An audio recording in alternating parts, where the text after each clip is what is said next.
Welcome everybody to this event today. So this event is, the title is Free Thoughts on the Future.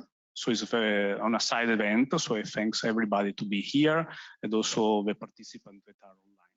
I leave the floor to Professor Francesco Castelli, Deputy Rector and Professor of Infectious Diseases, University of Brescia, which is hosting us in the beautiful Salone Apollo in which we are now.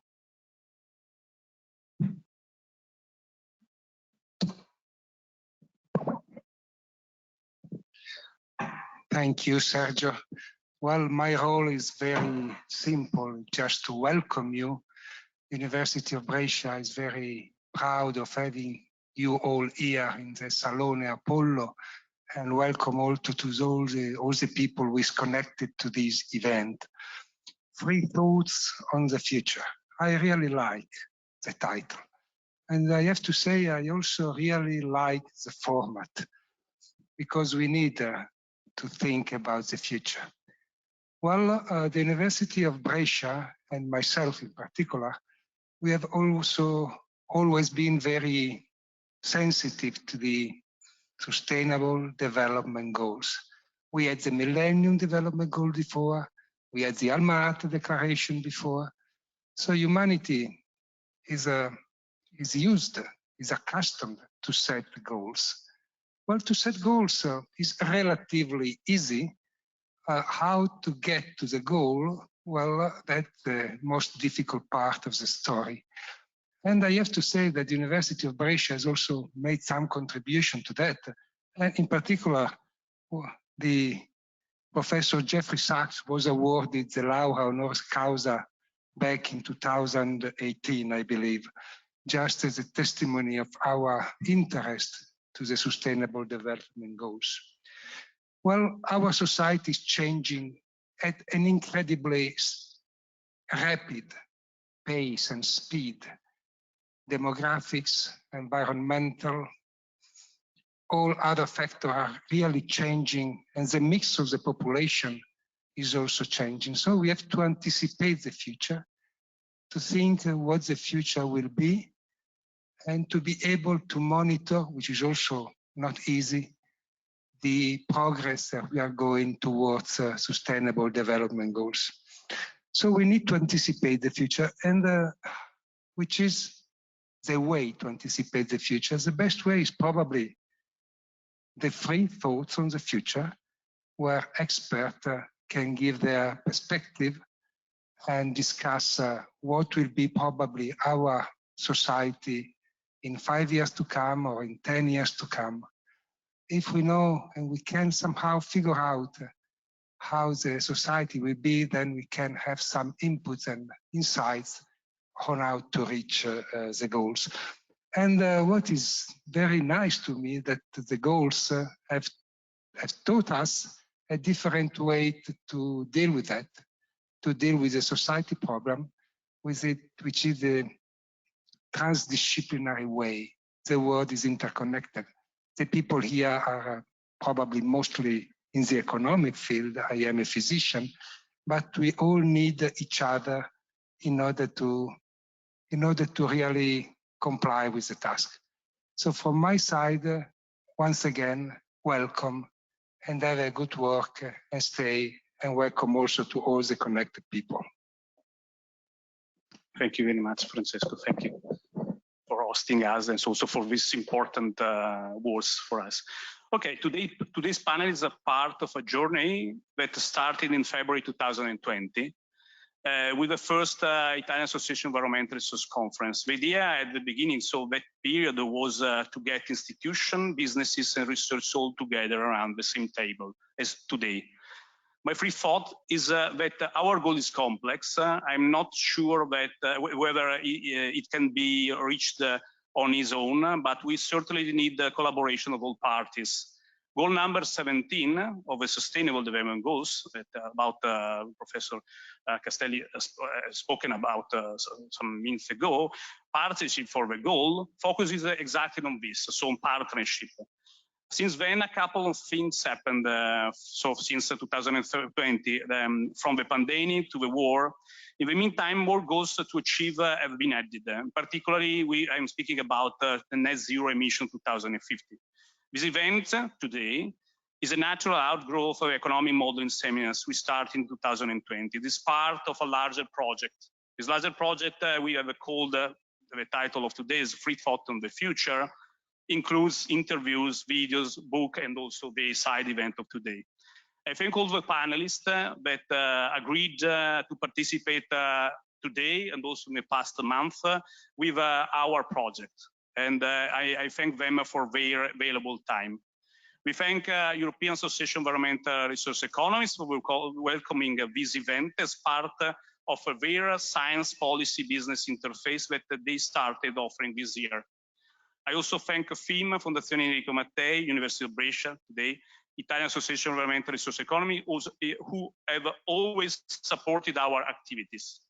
I also thank the sponsorship of 𝘚𝘱𝘵𝘐𝘐𝑜 di Brescia, 𝘚𝘱𝘐𝑵𝘐𝑎, Fondazione 𝘚𝑗𝑚𝑎𝑒, Dr. Bresciane, now today we have here a representative of them. I thank also my colleagues that are Simone Borghesi, President-elect of the European Association of Environmental Resource Economists, Alessio D'Amato, President of the Italian Association of Environmental Resource Economists. They are all supporting us now. They are connected to our workshop.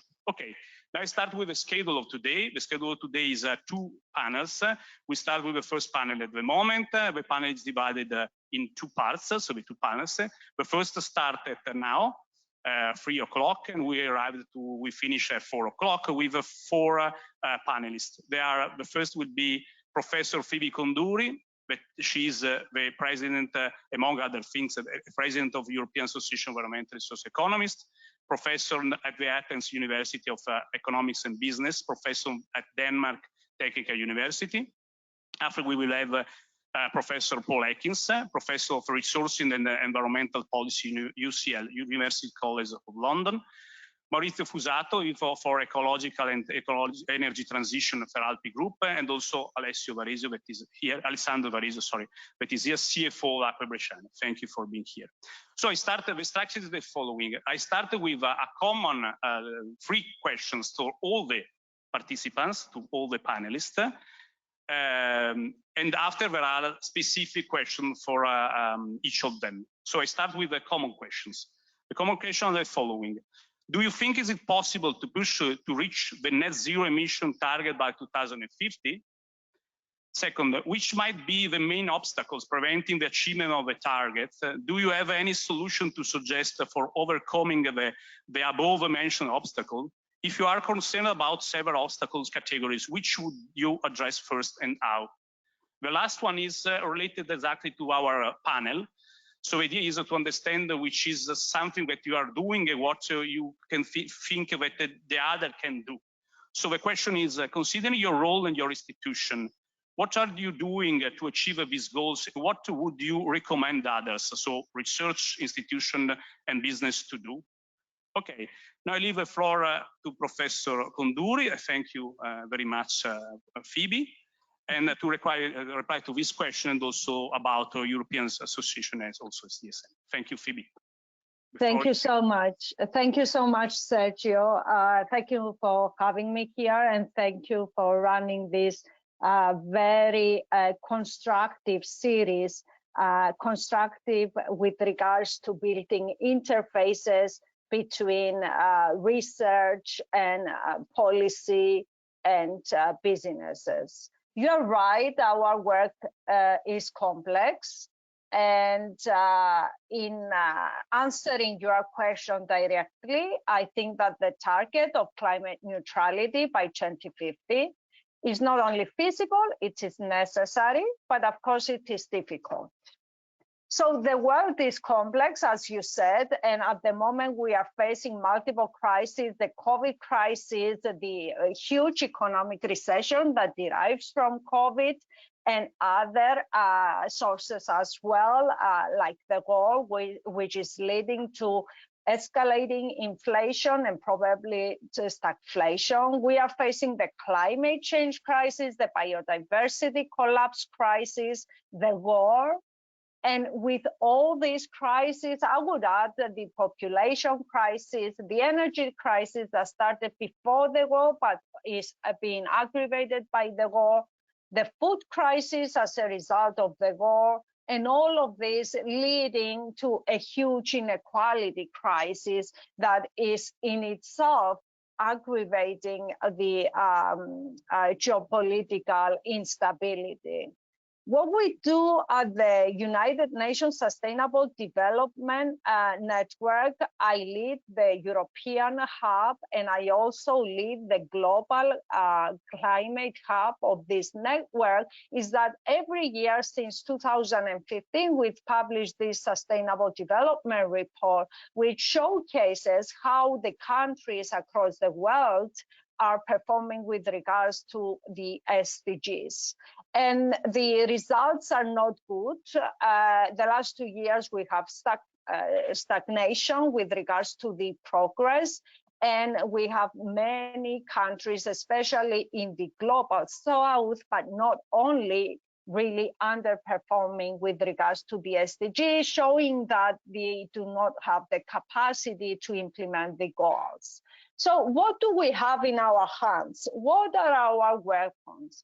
First of all, we have science, and science can develop pathways, technological pathways, and can also work with the economists in a very interdisciplinary framework in order to develop the financial instruments and investment pathways that can implement the holistic, integrated, systemic framework that the SDGs have prioritized, have shown. The SDGs are our blueprint. 2015-17 goals, 169 targets. But what else do we have in addition to the SDGs?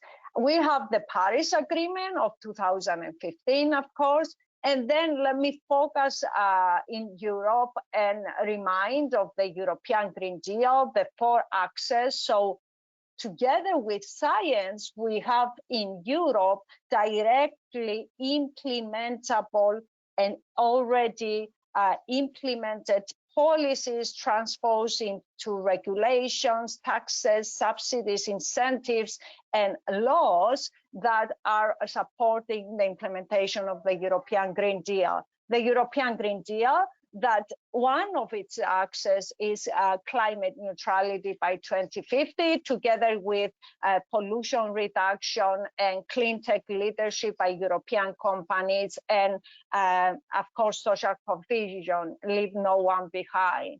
2019, we have the European Green Deal and 1 trillion to support it. In 2020, we have the COVID, and of course, together with the continuation of the drafting of the European Green Deal, we also have a Next Generation EU, 750 billion, in addition to the multi-annual financial framework 21-27, that is supporting green and digital investments. So even the huge non-linearity of COVID-19, we still have Europe focusing on green investments and digital investment. 37% has to be focused on projects that are focused on decarbonization, circular economy, green mobility, and also digital projects that are about digitalizing the government sector, projects that are about deploying digital technology, projects that are about upskilling people in order to be able to work in the digital new work.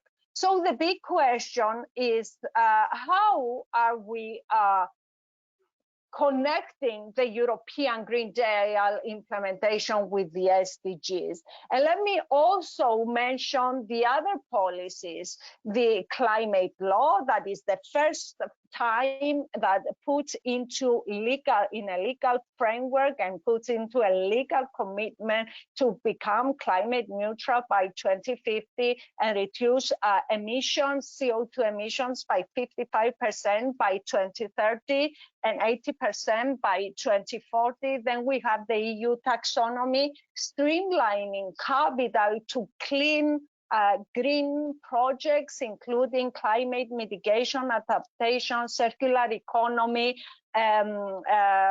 sustainable use of marine resources and water, and also the proposal for a sustainability corporate directive, which basically puts the legal framework for transforming businesses and together with the EU taxonomy, transforming financial institutions into becoming sustainable. And then we have the Fit for 55 package, another revolutionary 13 legislative proposal revising the Energy Taxation Directive, the EU Forest Strategy, the Directive on the Employment of Alternative Fuels, revision of the regulation on cars, vans, aviation, maritime, revision of the ETS, an climate action social facility, revision of the effort sharing regulation, revision of the land use regulation, proposal for a carbon border adjustment mechanism, and so on. So in Europe, we've seen the transposition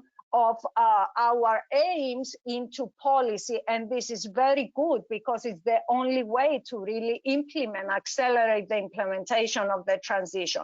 One basic question is, do the European Green Deal policies facilitate the implementation of the SDG? We have done an artificial intelligence exercise to accompany text mining search for this cross-mapping of the European Green Deal policies and the digital policies of Europe and the industrial policies of Europe to the SDGs.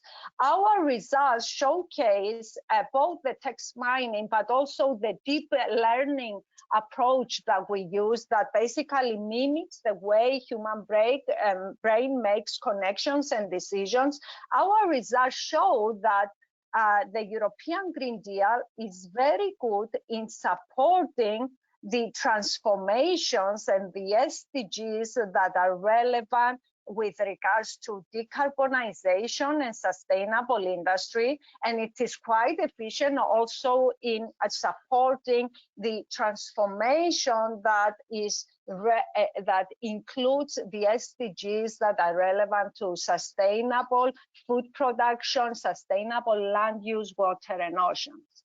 However, the European Green Deal policies are less good in supporting the transformation that is relevant for sustainable cities and communities, and the transformation that is relevant to digitalization. And unfortunately, the European Green Deal is not strong on the transformations that are needed to support the SDGs that are relevant to social cohesion, education, gender inequality, health, well-being, and democracy. Having said of that, the main conclusion from this is that the European Green Deal should expand on the social cohesion transformation and also be better connected with the digital transformation and the cities transformation. We've also investigated whether the European semester process facilitates the implementation of the SDG, and there we find a 72% alignment between the semester process recommendations and the areas where European countries perform not well, have low performance in terms of the SDG. So this is a good result. We have also investigated whether the national and recovery and resilience plans facilitate the implementation of the SDGs, because it's not just the European Green Deal now that is providing funds, it's also through the EU Next Generation and especially the RFF. And there we have analyzed in detail the RFFs of Bulgaria, Croatia, Cyprus, Greece, Italy, Slovenia, and Spain. And we find that although all SDGs are addressed, they are addressed in different degrees. SDGs that are mostly covered through the RFF, they are financed with regards to facilitating their implementation through the RFFs, are not always those which countries face the biggest sustainability challenges. For example, transforming food systems and diets and biodiversity are less emphasized in the RFFs, as opposed to green energy, electrification of transport, energy efficiency measures. So this is an indication that additional funding might be needed from cohesion funds now to these areas that are underfunded through the RFFs. Finally, we have also, and all of these that I am reporting come from the UNSDSN report of the Senior Working Group on the European Green Deal. This is an annual report that we do as SDSN. We have also investigated how the financing of the SDGs within the European Green Deal framework and the digital policies framework of the EU and the industrial policies, how it can be better integrated. And there we argue that we need an explicit valuation of natural capital and social capital. And actually we proceed with a valuation of terrestrial, marine, and fresh ecosystems in terms of the ecosystem services, provisioning, regulating, culture, supporting for all the biogeographical and marine regions in Europe. And not only we find the marginal willingness to pay, but we also find that there is a positive correlation between marginal willingness to pay and SDG performance per countries. The countries which whose households are willing to pay for the conservation or the upgrading of ecosystem services in terms of natural capital, they are located in countries where we find good SDG performance. And with regards to social cohesion and the mitigation of possible regressive effects of climate neutrality and climate resilient policies, we do a general equilibrium analysis where we find that it is possible to mitigate regressive effects of climate policies through a package of measures, including redistributing revenues through lump sum taxes and targeted efficiency measures and job retraining programs, and funding of subsidies for low carbon technologies via general taxation, which basically allows increased inequality, increased equality, increased GDP, and increased jobs, job creation in all regions of Europe. I will close by saying that it is also crucial to say that our econometric results that are focused on the business sector now show that there is a correlation and causality that proves that good financial performance derives from sustainability, good sustainability performance. We find that there is a strong relationship between sound ESG performance with financial performance, lower systemic risk in companies, improved profit margin, and better returns and return on equity. So it is, so it is important, and I'm finishing here to say that it is crucial that we have a hybrid metrics for our business sector that allows the reporting of both the financial performance, environmental, and social performance in order to transform the business and in order to speak to the financial sector. in a sustainability framework and language, and in order to accelerate the implementation of the European Green Deal, which mostly supports the SDGs, but not holistically.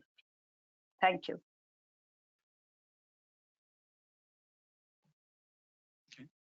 Okay, thank you. Thank you very much, Phoebe. Thank you for your interesting words about this topic. So now I leave the floor to Paul Atkins. The question is, are we on the right path? So the title of your last paper is exactly this one. Are you on the right path? Measuring progress towards environmental sustainability in European countries. So the results that I read the paper show mixed progress for Europe with notable differences between countries and indicators. But generally speaking, I'm copying by your the conclusion of your paper. It can be concluded that Europe is not on the sustainable path. So we are on the right path. Yes, well, thank you, Sergio, and thanks for that. I'm going to come to your question, your specific question in a minute, but I'm going to start with the general questions, if that's all right. And you started by saying, is the net zero target possible? And I very much agree with Phoebe that it is. I agree with her that it is necessary, but it's only just possible, because the changes that are required right across the economy are enormous. And these kinds of changes, these transformations, take time.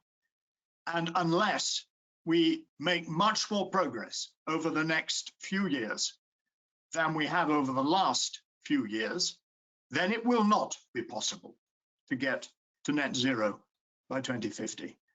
I remember at the beginning of the 20s, people were saying this is the decade, and we are now nearly a third of the way through that decade, and emissions globally are still going up. They are still going up. And by 2030, they have to have come down by between 45 and 50% globally. So this window, which many, many people have drawn attention to, is fast closing if we want the 2050 net zero target to be possible. There are two main sectors where this transformation is absolutely critical. The first, of course, is the energy sector, and I'll say a little more about that in a minute. And the second is the agriculture sector, the foundation of all human life. We all have to eat, and it's become increasingly obvious that our global food system is very insecure, not only because of geopolitical events, and we're all very aware of what the war in Ukraine has done to the global food system, but increasingly because of climate change. And that demands real action. So on the energy system, I think we kind of are pretty familiar with what we need to do. We need to reduce energy demand, because that will mean we need to we can reduce the investments in energy supply. We need to learn how to balance the electricity grid when it has high proportions of renewables. And that's a big challenge. That's a lot of investment in storage, a lot of investment in demand management. We need an enormous investment in renewables, because we have to get rid of fossil fuels entirely over the next 30 years or so.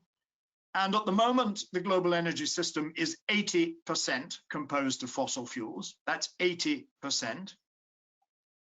We will need new modes of interseasonal storage for heating, especially in the northern parts of the hemisphere. And that means huge investments in relatively new energy carriers like hydrogen. And then we can come to the critical minerals that we need for renewables.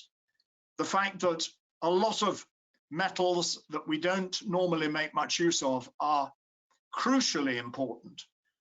Lithium, cobalt, nickel, manganese, copper, all these metals are going to require huge increases in supply And that means that we'll have to start mining in a way that is consistent with the Sustainable Development Goals. Mining at the moment is one of the dirtiest businesses in the world. It destroys vast quantities of biodiversity.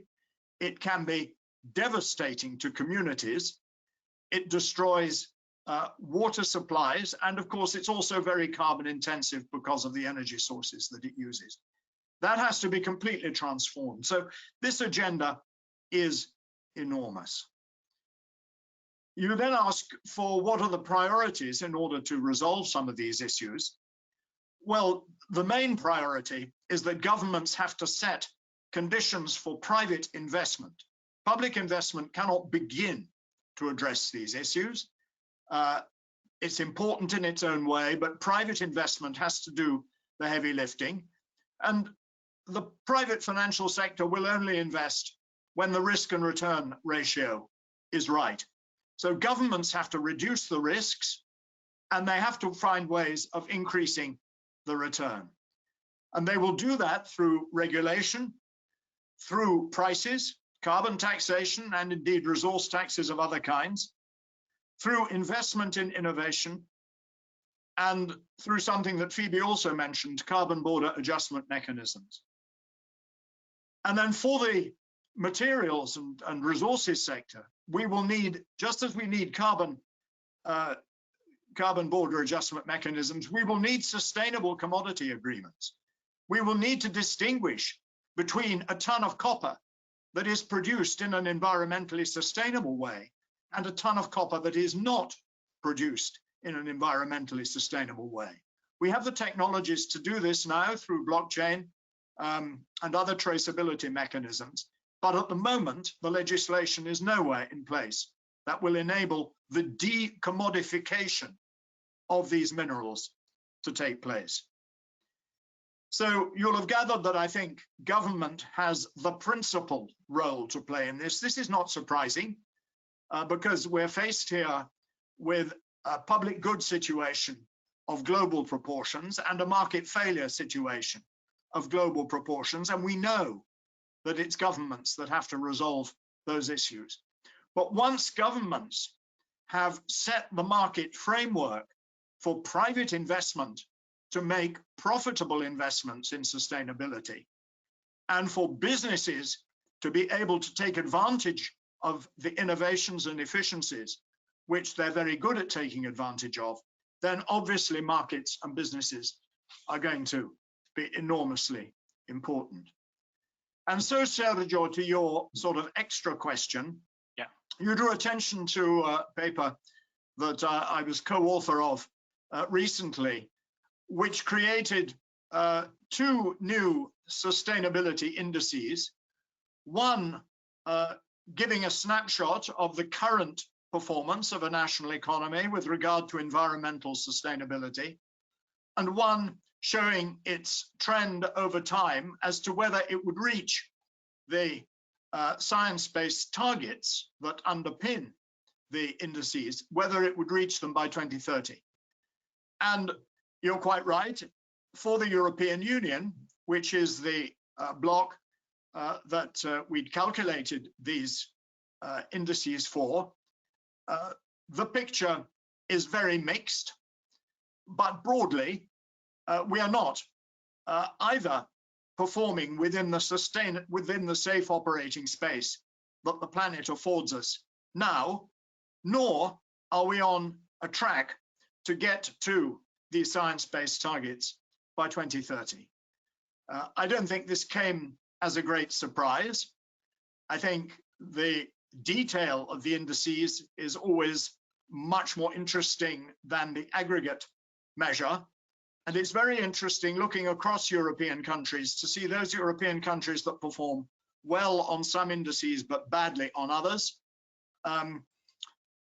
But I suppose the most depressing thing, to come back to net zero, is that none of the European countries that we looked at are doing anything like enough on the climate change issue.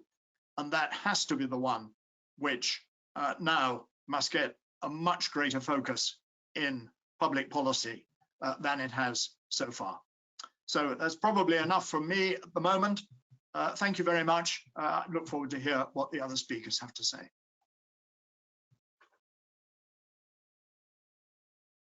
Okay, thank you very much, Paul. Very interesting also your talk about this question, your thoughts on the future.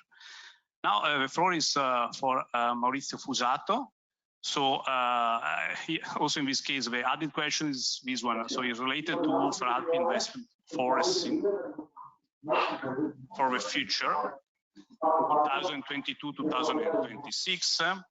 There are 400 million of investment, 160 million of in photovoltaic, equal to 20% of the Feralpi energy consumption. So I leave you the floor. Thank you.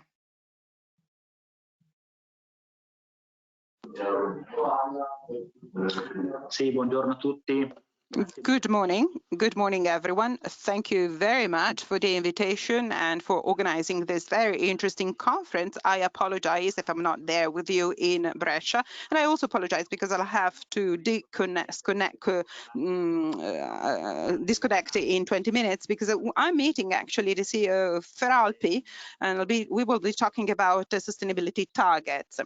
So I work for the energy and ecological transition group at Feralpi. Feralpi is owned by an Italian family. However, we do have operations across Europe. We are steel manufacturing leaders. You know very well that steel is a high energy consumption industry, and steel is one of the industries which unfortunately contributes a lot to global warming. We are only energy based. We produced steel by using steel waste. So we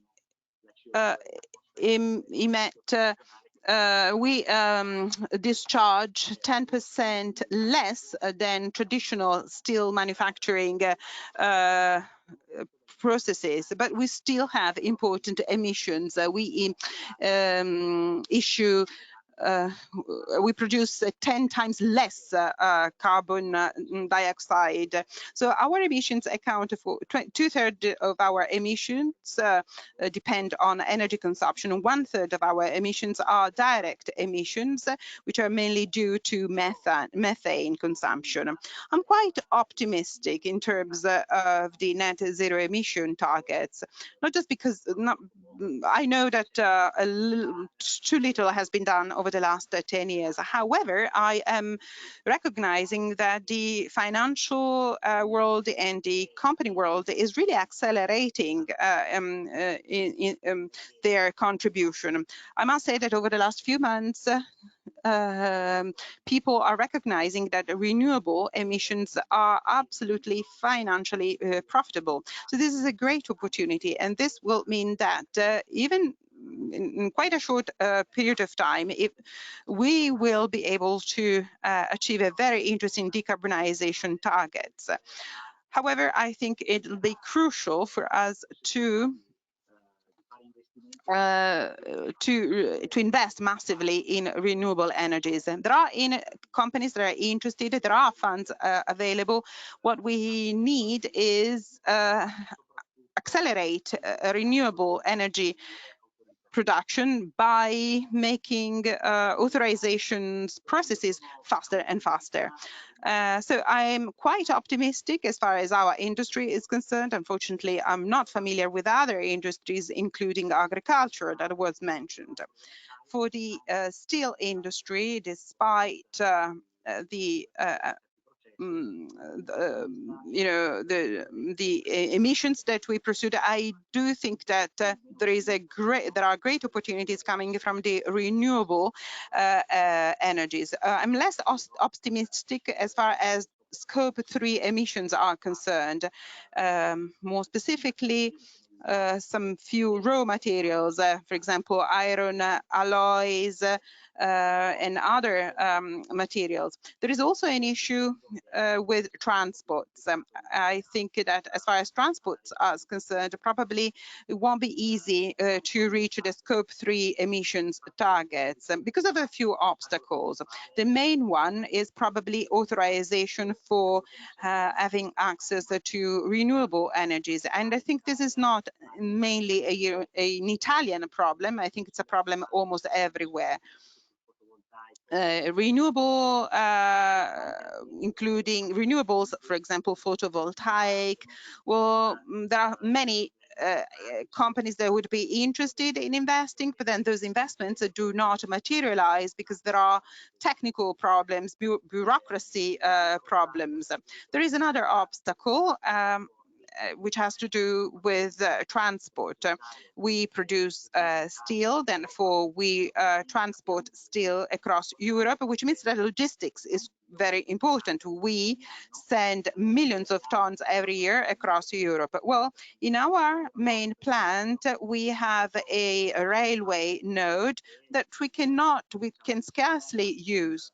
And the reason is that not just in Italy, but also in other countries, including France and Germany, railway transport needs updating. And very often we have to use wheel transport instead of rail transport, just because the rail network is not fully developed, and also because rail transport is not always 100% reliable.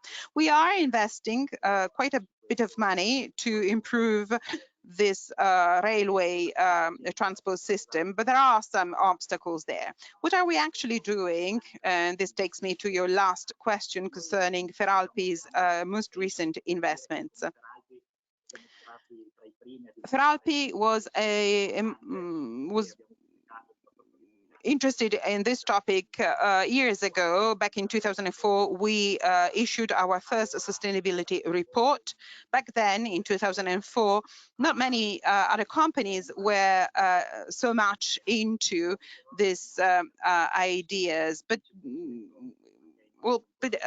starting so early is an added value for now. It's a leverage vis-a-vis our competitors, because now we are more ready than our competitors to tackle these challenges. More recently, we had to really speed up on the sustainability targets. We're now working hard on three main areas. The first area is governance. We have set up specific units working on sustainability. Sustainability is a topic that is discussed by Feralpi Board of Directors on a regular basis. Our industrial plan also includes sustainability issues. This was not the case in the past. Nowadays, we do have sustainability goals, which are integral part of our industrial strategy. Our managers have sustainability targets that they have to reach. Then there is another area. We have set specific sustainability targets. 10 years ago, sustainability was just reporting what we were doing. We did not have specific targets. This is no longer the case. Nowadays, Feralpi has specific targets for each individual indicator. So our site managers are evaluated based on those targets. So you see, we have a very different governance nowadays.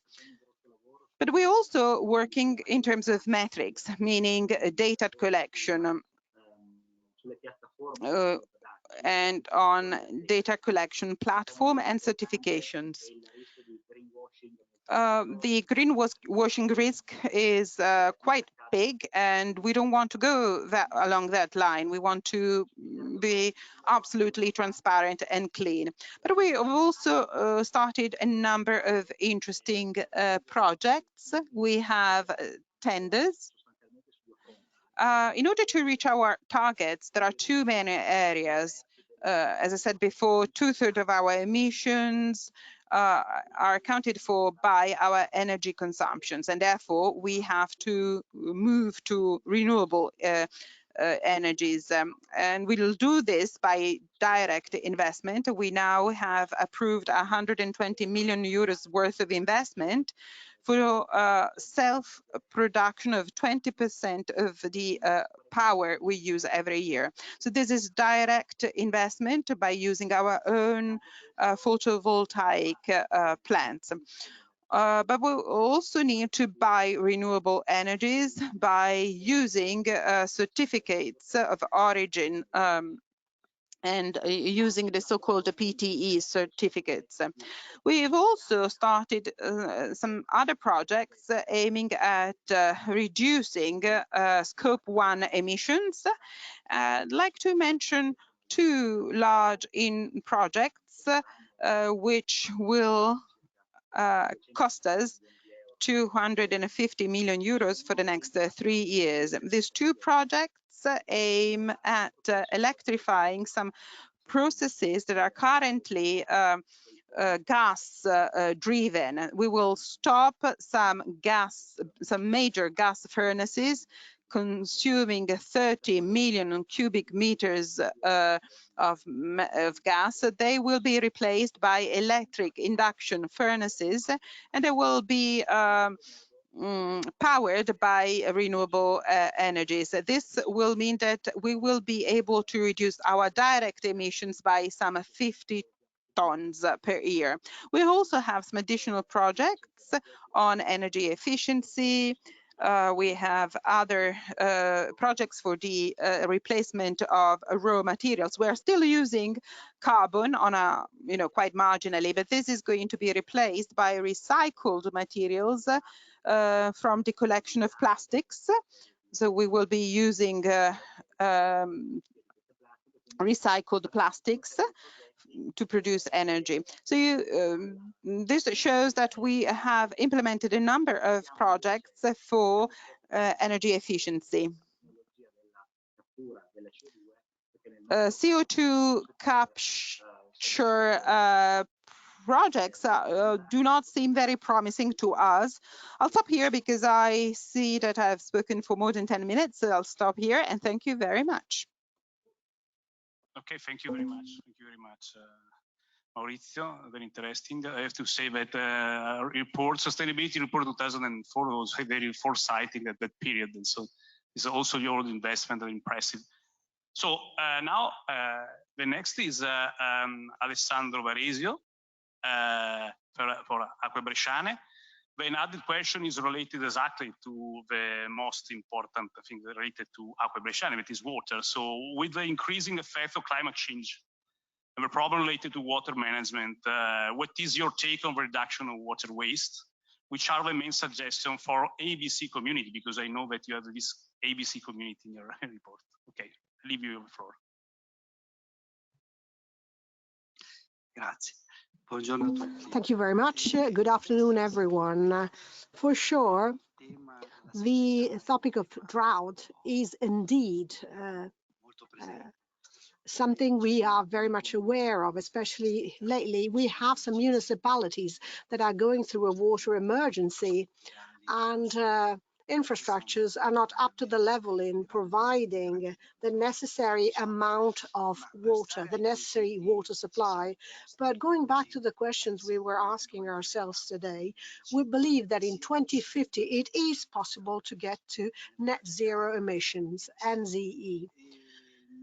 And we do not agree, we do agree with the fact that it's no easy process and we are lagging behind somehow. So things are getting more complex. So we need more energy to rebalance the whole thing. And I imagine that you probably think that a water company does not have any sustainability problems because, of course, we are providing a service that is sustainable by nature. Supplying water in a distributed way, good quality water is, and collecting wastewater is a service, a sustainable service per se. However, in our business, what makes a difference is how you deliver your service, and not all water companies comply to the same with the same standards. As a matter of fact, there are a number of activities we run that can be more or less sustainable depending on how they are run. Let's start first and foremost, and here I tie back in with the idea of drought, is water leaks, water dispersion. It's not self-explanatory for any water company or water supplier. Even the most efficient ones, from Israel, for instance, they have maximum efficiency. Not all the water that comes from the sources is actually distributed because it gets lost along the way somehow. And the target is to reduce dispersion to the minimum, but in the churn rate, investment churn rate in Italy enables us to fully recover in 250 years, so to rebalance the situation in 250 years time. But water pipes do not last 250 years, so the investment rotation or level is very, very low. The churn rate for investment is very low. So the water system calls for very high investments to safeguard, to preserve water as a resource, and the integrated capture system from the source to the actual point of delivery. And water has a weight. The more you handle water and move it around, of course, the more energy you are using to move it from point A to point B. We use green energy fully. We are 100% renewable energy users, but not all water managers use renewable energies alone. They also use fossil fuels. And another very important thing that should be borne in mind, and we refer to Israel as a benchmark in this respect, and wastewater is used by them. They are in the province of Brescia. We are not yet that performing. We have to be very honest in admitting that. But water coming from water treatment plants can actually be fed back into the actual distribution system. It's a full closed cycle system in Israel. And you know that, well, you have to be aware that a system of that kind is extremely efficient. And this is what we're aiming for, using wastewater to be refed into the actual water system. It could be used for instance, watering services in farming, in agriculture. In Rovato, we are developing a project together with Milan, with the Milan municipality, and it's aimed at that, so that the water, the treated water, can then be used in farming, for watering land, for farming purposes. We are also working on the supply chain, by the way, and that's very important because water companies have a multiplier effect. It's 1 to 3.5. For every euro we invest, we have a multiplier effect of 3.5. And right now, as a matter of fact, an integrated water service and a water company that only deals with being sustainable, but not somehow spreading that same sustainability outside the company to the whole pipeline, to the whole supply chain, is not efficient. So we are working on that, trying to extend the sustainability to the rest of the supply chain. And so we are picking our suppliers based on how sustainable they can prove they are, or carbon neutral they are. We are working in a project with CarboSync to measure our carbon footprint. We look at quantitative analysis and not on mere random trials and assessment. We use a method that is enabling us to be fully carbon neutral, and then also ancillary costs. We have a very large vehicle fleet, and we are converting that to a fleet that is not using or only partly using fossil fuels. So it's either electric or hybrid. We are converting to an electric or hybrid vehicle fleet. And we have taken a number of initiatives to achieve these objectives, also ahead of time, before 2050. So to get the net zero emission objective before 2050. So how can we fight drought? And how can we maximize efficiency within our water systems, also by identifying procurement systems or finding procurement sources that are the best possible ones, the most sustainable one, the water supply sources. Surface water is normally lower quality than table water or underground water. And we want to try and capture underground water, table water, in a sufficient quantity to cover our users' needs. And tables are being more and more impoverished. And so we have a project with the Bicocca University and the Brescia University, because we want to identify with air pictures so that we can map water tables to see where they are and where they have enough water to be used to ensure water supply in the surrounding area. And we are in the Brescia area. We are the sole water company or the sole distributor for the Brescia company, Brescia region. But in the geography we deliver water to, we have already precisely mapped, carefully mapped all the water tables, underground water tables. And there's a cultural issue to be dealt with as well. We work a lot on communication. We want people to be aware of the fact that they have to use water resources in a without waste, in a very efficient way. We want to make sure users are using, and even our employees are using water in the most efficient way. Of course, our employees are our ambassadors somehow to spread the culture of using water resources in a rational way. We work a lot with schools. We have ongoing projects with schools. We work with universities, and we work through traditional channels, both on and offline, through the printed press, etc. We have a motto. We say every drop matters, every drop counts. And again, we benchmark against Israel. They have the maximum performance. We think that only with utmost attention paid to minimizing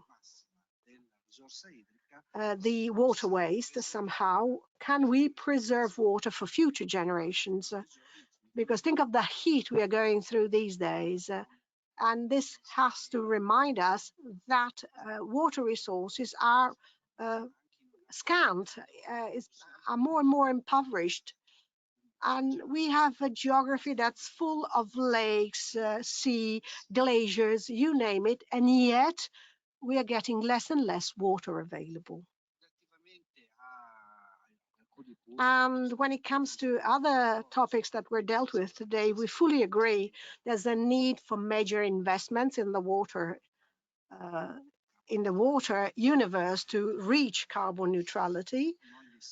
And we are main players in this arena, and we are fully aware that investments are paramount to make all this happen. So sometimes it's difficult to access funds, such huge amounts of funds. And we worked a lot on this. We got from a primary consortium or a pool of banks, we got a green loan. It's one of the first times the integrated water service gets a green loan from a pool of banks, primary banks, and the investment objective is measured with key performance indicators that are testing how our services improve the environmental impact over time, not just improving the water service, but also reducing emissions, but also improving things, meaning having a lower environmental impact going forward, both when it comes to water distribution and also looking at water sources as well. Thank you very much. Thank you very much. So also water management is very important. So it's important also the combination. So water, energy, food, and nexus. Also, there are some projects. We are involved also in some projects related to this, also with the Phoebe Conduri. So at the moment we close this panel, so the panel of the first panel. So I thank you all the panelists at the moment. So we are starting with the second one because now there is Professor Jeffrey Sachs that is online. So I would like to thank you a lot, Professor Jeffrey Sachs, that is the Director of the Center of Sustainable Development, Columbia University, and President of UN SDSN. Now, a short introduction. So the panel will be composed by Professor Sachs. After we will have also Professor Claudia Kempfert, Professor indeed of the Department Energy, Transportation, Environment at the German Institute of Economic Research. After we will have that is here Paolo Streparava, CEO of Streparava Automotive Group, and also Roberto De Miranda, Executive Committee member, or Martin, that are here, and after we will manage the table in order to prepare also the second part. As I explained to the first panelist group, the structure is the following. So I have some questions that are common to all the speakers. Now I read these sentences, these questions, and after a specific question for all the panelists. So the common questions are the following: do you think is it possible to reach the net zero emission target by 2050? The second is which might be the main obstacle preventing the achievement of a target? Do you have any solution to suggest for overcoming the above-mentioned obstacles? If you are concerned about several obstacle category, which would you address first and how? The third is related to the panel. So as I explained at the beginning, we have this mixed panel between businesses, research, and the firms, and the enterprises. So considering your role in your institution, what are you doing to achieve these goals, and what would you recommend others to do? So others are exactly research institution and business. So now, before leaving the floor to Professor Sachs, a short introduction to also added questions. So Professor Sachs has, after I leave you the floor. So we are in University of Brescia. Professor Sachs went to University of Brescia in 2018 with also Professor Castelli that is here. And so we have also even the Laurea Honoris Causa. We have also a book now that is written by our rector, also Professor Mignacci, that is here. So other picks also the honoris causa. We know that is in our topic is very, very important. So your role, so you're one of the most important economists in the world about this topic, about also sustainability. In particular, in 2018, Professor Sachs' advice was crucial in the fight against hyperinflation and the renegotiation of the foreign debt of several Latin American countries. In 1989, he was in Poland as an advisor of Solidarność to the first post-communist governments. I've taken these sentences exactly from the book of Laudatio of Professor Mignacci, and also to contextualize the role and also the questions. He developed the path of transition from a decentralized economy to a market economy in ways that would later inspire his actions in Russia. In 1984, he used the game theory to show that in the interconnected world, the cooperation among countries brings to higher welfare level than the mere competition dynamics. In 1990, he stressed how higher levels on inequality make the adoption of populist policy more likely. Are all topics that are also in these days more important. Also cooperation related to the goal number 17, also related to this table. Now I arrive to the question: what about this new period of inflation, hyperinflation? Are you closer to a new stagflation? Which are the main differences between that period and today? What about the path of transition from centralized to market economy after the Soviet Union crumble? Did everything go well? There was something that you think that could change after the period? Last point, and after we give you the floor. In the recent interview about Sri Lanka and the potential crisis of other developing countries, you said, this is a quotation of what you said about in this interview, that to reverse this trend, there is no other way but an urgent expansion of financing by all international financial institutions, from the Monetary Fund to the European Investment Bank. This is not enough. The strongest of the public development institutions need to be involved in your thinking that was especially of a AFD in France and KfW in Germany, two possibility. Will you please expand this point, that this is very important, also is related to what is happening in this state, unfortunately. Also because Germany has an energy dependence problem, they face the risk of 𝘞𝘦𝘭𝘤𝘵 energy default. Okay, thank you very much for your time. It's an honor for us, it's a very pleasure to have you here in our panel, and now I leave you the floor. Thank you very much. Thanks to you, and good to see you, and thanks to all friends. The situation in the world is dramatic. The heat wave in Europe reminds us what we're dealing with and how rapidly the environmental crisis is getting worse. But at the same time, the geopolitics are the worst that they've been in 30 years, and arguably even much longer than that. In order to achieve net zero by 2050, we need technologies that can do the job. We need global cooperation. We need plans at a regional level, such as Europe or other regions of the world. And we need a financing strategy to bring those technologies to bear. We're not achieving almost any of that right now. Europe, to its credit, has a European Green Deal, which is extremely important, and it's the most articulated strategy of any region in the world. But even Europe does not have a plan to achieve the European Green Deal. Much too much is left at the individual country level.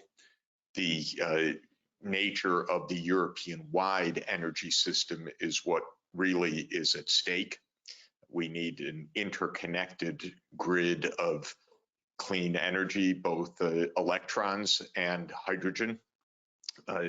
Europe needs supply chains to be able to produce the hardware that underpins the zero carbon economy. And all of that has to be accomplished by mid-century or sooner, given the dire rate of global warming. Now, just to mention that if you multiply that and say, well, if that's Europe's situation, what about Africa? What about Latin America? What about ASEAN? What about East Asia? The basic point is that every region would need such a comprehensive framework, an integrated scenario, access to the physical technologies and infrastructure, global supply chains for energy security, and financing. Well, all of this is feasible because we have the global resources to do it, but none of it happens on a market basis alone. None of it happens on a national basis alone. None of it is sufficiently solved by even instruments such as emissions trading or carbon taxes, though they can play a helpful role in a broader context. None of it is solved by a hardening geopolitical situation. And you can see in Italy with the fall of the Draghi government today, we can't even have national political stability in the current context. European governments will fall one after another in the current political crisis. Biden will lose one or both houses of Congress in November. The political instability, Boris Johnson, clown that he is, was finally thrown out in part because of the worsening economic crisis.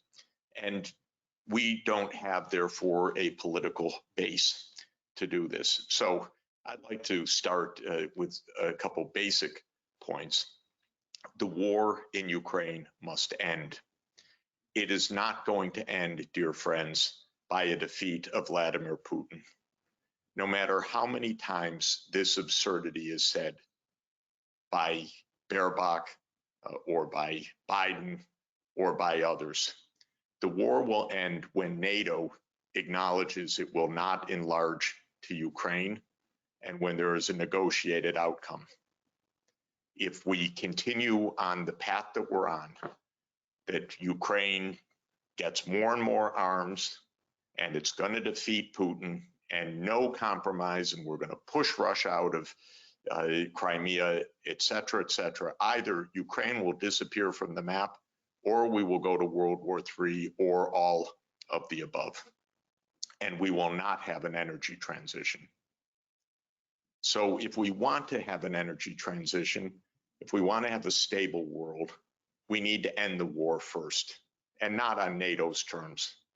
People should understand this war came because the United States insisted on NATO enlargement to the east, completely irresponsible and completely contrary to the commitments that were made to Gorbachev and Yeltsin, and I was there in those days. These were clear commitments. No NATO enlargement to the east, certainly not to Ukraine and to Georgia. And so our own recklessness is at the heart now of unprecedented instability. We need to stop the war through negotiation. We need to stop the rhetoric of defeating Putin, defeating Russia, but rather stopping the NATO enlargement, preserving Ukraine, having Russia leave. That's what's been on the table, but NATO and especially the US hasn't accepted it. But then, unfortunately, Europe lost its voice. Draghi, Macron, Scholz all lost their voice. They couldn't say what was right for Europe. And so they went along with the US, and here we are. So that's my first point. Climate and geopolitics are interrelated.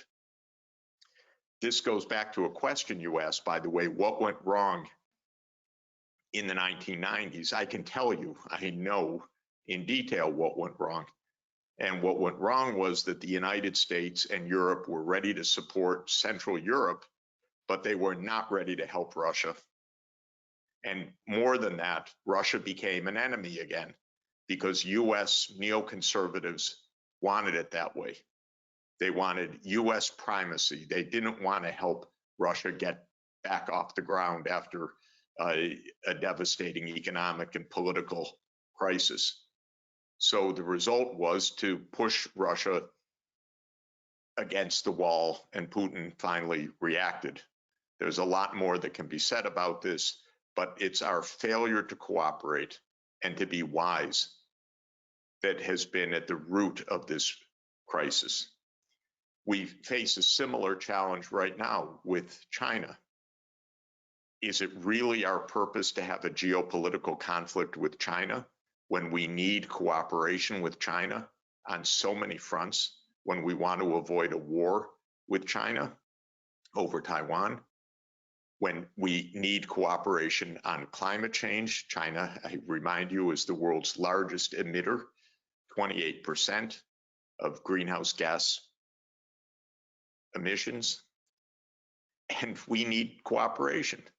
And so why did we just have a NATO meeting that invited Japan, Korea, Australia, New Zealand, as if NATO is now going to form in East Asia, which is the US crazy idea?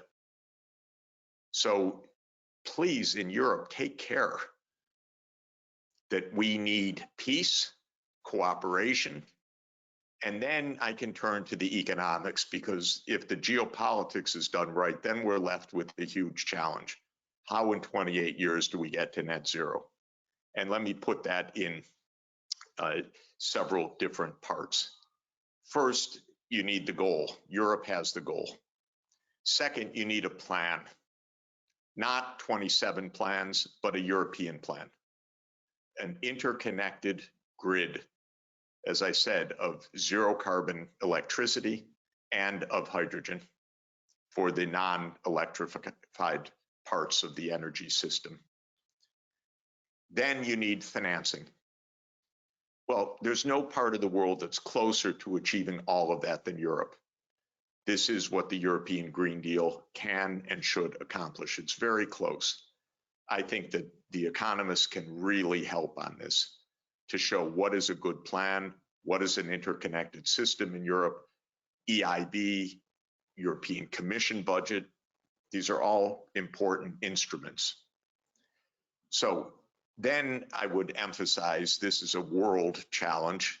I would like Europe to use its diplomacy with ASEAN, with China, with the African Union, with CELAC, the countries of Latin America and the Caribbean, to say you need green deals too.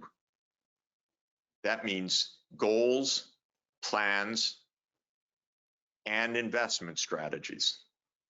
And the final point that I would make is that while Europe can finance its transition, the developing countries cannot finance their transition on the current available financing terms.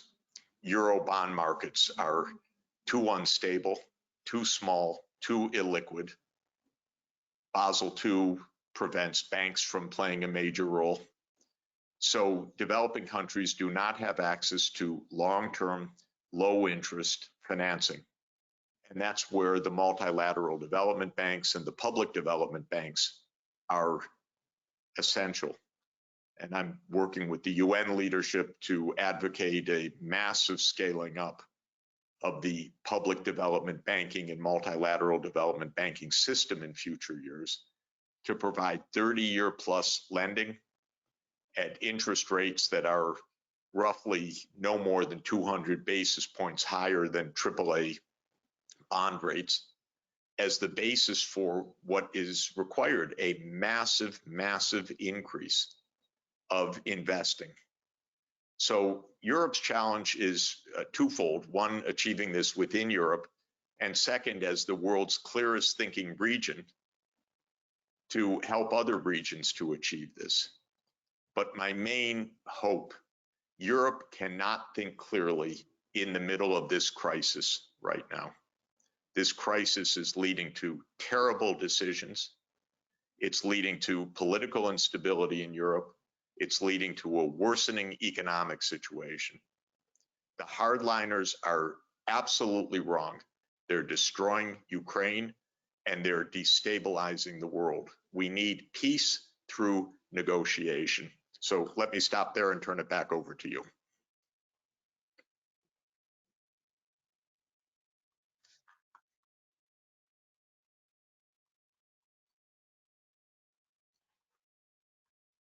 Okay, thank you very much. A big applause from the participants also here in presence for your very important words about also this situation today. That is very difficult, so we need also this cooperation piece, and so we have to move in this direction. So if you have, I know you have not so much time, so there is a couple of minutes. If you have, there is one very quick question, okay, for from Alessio D'Amato. So there is Alessio is online, so I asking to Alessio to jump in so to make this question. So for last your 3 minutes, okay? Great. Alessio. Can you hear me? I hear you well, Alessio. Thank you. Great. It's an honor to be able to ask a question, and I join the congratulations for this indeed thought-provoking speech. I'm not going to talk about the crisis. I'm going to talk about the problems that you addressed for the transition.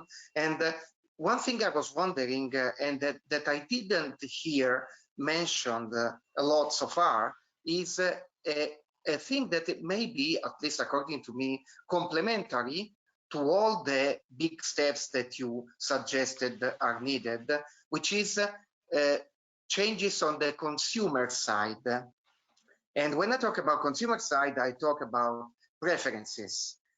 So I was wondering, and I would really be happy to have your view on what is the potential role, especially in the long run, that may be played by behavioral intervention and policies that drive preferences of consumers towards the transition.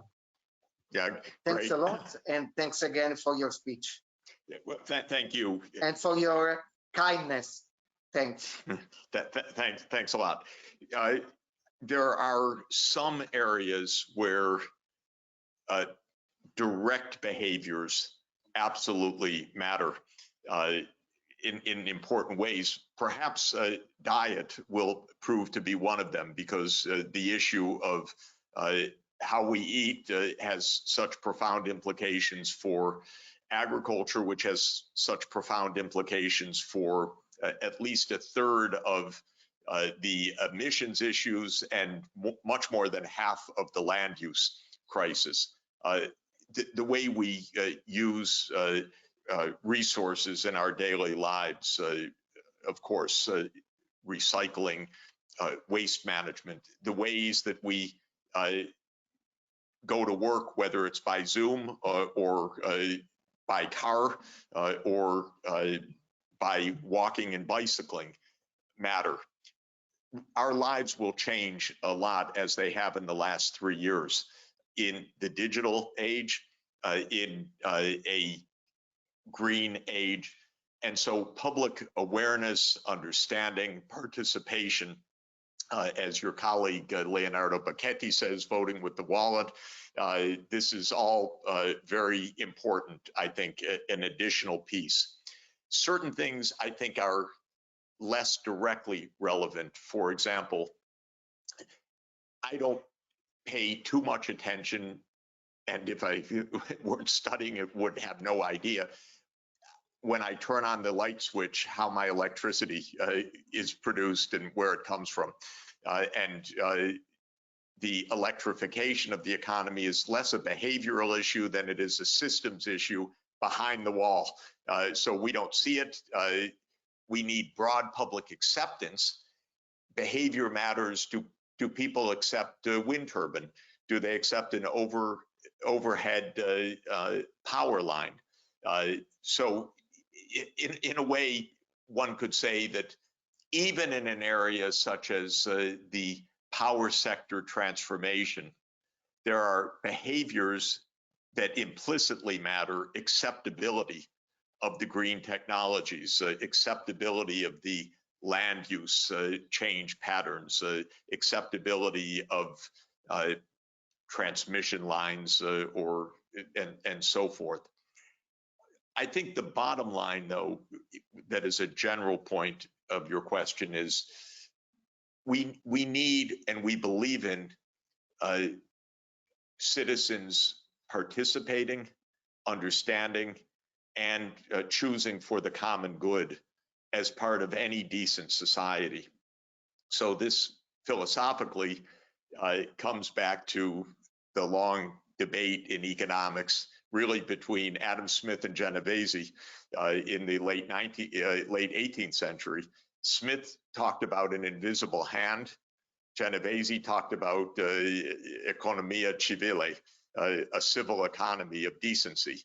I am on the civil economy side, that we better have people that understand, appreciate, and participate in the transition, whether as consumers or as citizens, but not simply as agents in the market, because there are too many places where good citizenry, or responsible personal behavior are part of the overall solutions. And when we have societies where people don't take any kind of responsibility for the common good because it's been written out of the mindset and the language, and that's true in the United States, where we don't even have a concept of the common good anymore, it's extraordinarily difficult to make these changes. So even in the technical areas, we need public awareness and acceptability. And in some areas, we need direct personal behavioral change. Thank you very much. Okay, thank you very much. Thank you, Alessio. Now, last seconds after I leave you free also. Before leaving you, there is one thing that Roberto De Miranda would like to say to you very quick, and after we conclude, and after I will go to the next panelist. Okay, give you the floor. Thank you, Sergio. Thank you, Professor. I'm a 2011 MBA student in Columbia, so it's an honor to be a speaker today in the same panel as you. And even if I'm 1,000 notches below you in terms of standing and credibility, I just want to thank you for your speech, because I love two things. The correlation that you mentioned between climate and geopolitics is fundamental if we want to really have a net zero emission economy, to be that there is peace in the world. And most of all, I love the vision and the very rational view that you have about the Ukraine-Russia war. And you said something that a lot of people, especially in the media here, are afraid to say. And trust me, it's like that. And now, when I will have to say something about this, I will quote Professor Sachs. So I'm sure that nobody will go against me. So thank you very much, Professor. Let me thank you. It is, by the way, just to add a word, it is surprising and distressing how poor our public awareness and debate around the war has been. I write hundreds of op-eds over the years, and suddenly I could not get them placed in mainstream media, which rejected any kind of discussion that did not start with the 10 repeat statements about Putin's evil, but instead tried to give some context to the war. I used to write for Project Syndicate and was the most published author of Project Syndicate, 360 articles over 30 years. I ended up quitting Project Syndicate a couple of months ago because they would not run pieces of mine that explained the context of the war, the background, the history, the provocations on the US side, the role of the United States in the Maidan in 2014, which overthrew the pro-Russian president, Viktor Yanukovych. I happened to be in Kyiv, days after the Maidan, and I know the role the United States played and how it was viewed as a US-led overthrow by Putin. You know, I don't want to say everything Putin thinks is right, but I also want to say that not everything he thinks is wrong.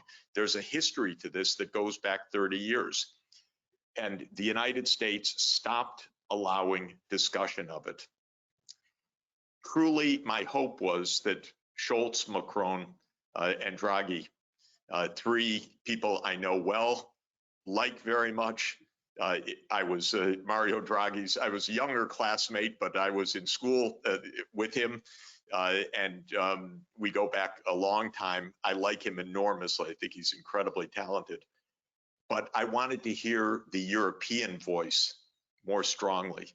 And just to tell you, in 2008, when George W. Bush Jr., one of our worst presidents in modern history, and there have been many lousy ones, so to say one of the worst is saying really something. But when George W. Bush Jr.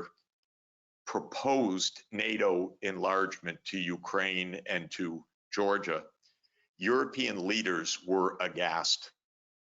They told him privately, no, you can't do this. This is dangerous. This is a provocation. But they could not find a public voice.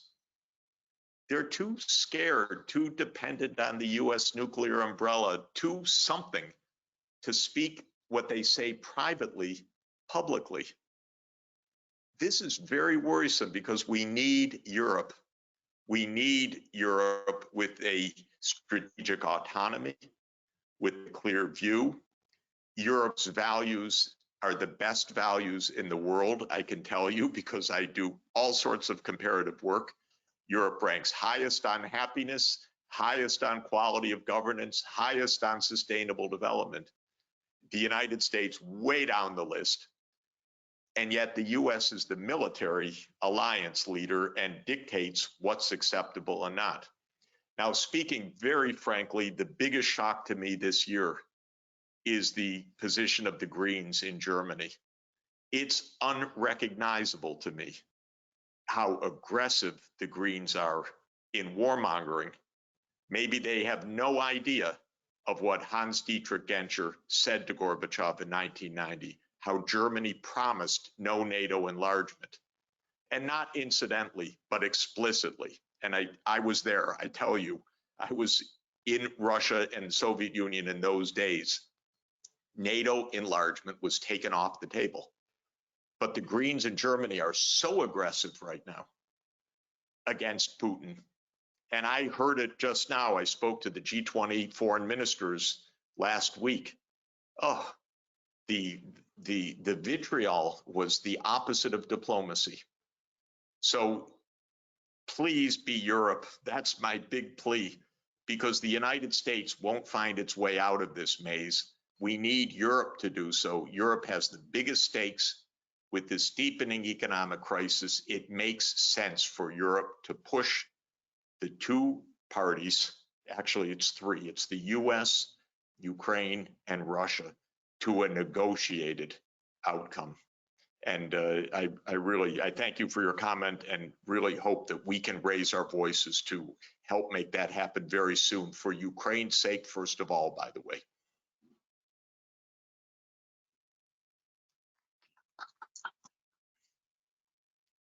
Great to be with you. Thank you so much. Thank you very much. Thank you very much for your time, valuable time. It was very honor. We are here in order to discuss all of this. Thank you. Wonderful. Now we continue our panel with the next panelist. She's Claudia Kempfert. Claudia Kempfert, a German Institute for Economic Research. Thank you very much, Claudia. And also I thank you very much for your time. And the question that I added to you is related exactly to the current situation in Germany. Today, I reopened the Nord Stream with a new entry of gas, an import of gas, where there is a big problem according to what we are able to see about gas dependency. I've read on this paper that on Friday, German energy supplier UNIPER asked the government for a bailout amid a growing gas supply crisis. So we are looking at which is the situation, because as also Jeffrey said, we are Europe, we are all together, we have to cooperate together in order in one direction. Another point is related to which is your take on nuclear coal as energy resources, also related to the next situation, or also related to this dependency. Okay, I'll leave you with Flora. Thank you again for your time. Yeah, thank you. Thank you so much, Sergio, and thanks all of you that I can participate.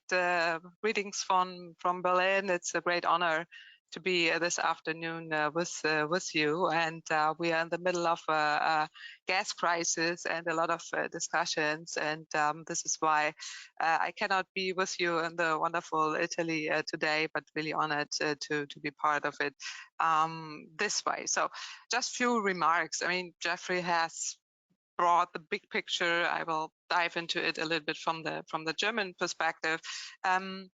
So what's really important is that net zero emissions can only be achieved to our studies if we stop immediately investing into fossil fuels, and start to invest into renewable energies, not only in Germany and Europe, in the US and all over the world. And the German perspective in particular, so Germany has made many mistakes in the past, especially in terms of energy policy. Sorry. So I've been observing and also following the German energy policy for almost over 20 years now. So I realize that so many mistakes have been made, and we are now on a much better way. The first mistake I would see is really a long time ago. It's over 20 years ago. So I would have been better also from the German perspective is to get out of coal earlier than nuclear. So, but that's a long time ago. We have to get out of them today, both. So the German government decided to phase out coal by 2030 latest, because otherwise we won't meet the climate targets. So today we have to make an expansive coal exit, because we have not managed really to restructure the energy system in a way that we have started 20 years ago, especially to promote renewable energies. And that was good, and that was also right to invest into renewables. The cost of renewables have dropped rapidly, also thanks to the German subsidy policy.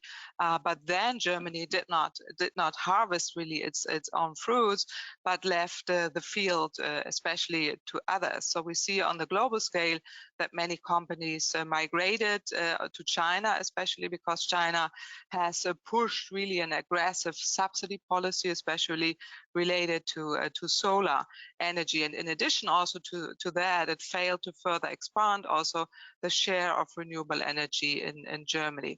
So today we could have a share of renewable energy of over 80% if we would have not slowed down this whole process of expanding renewable energies.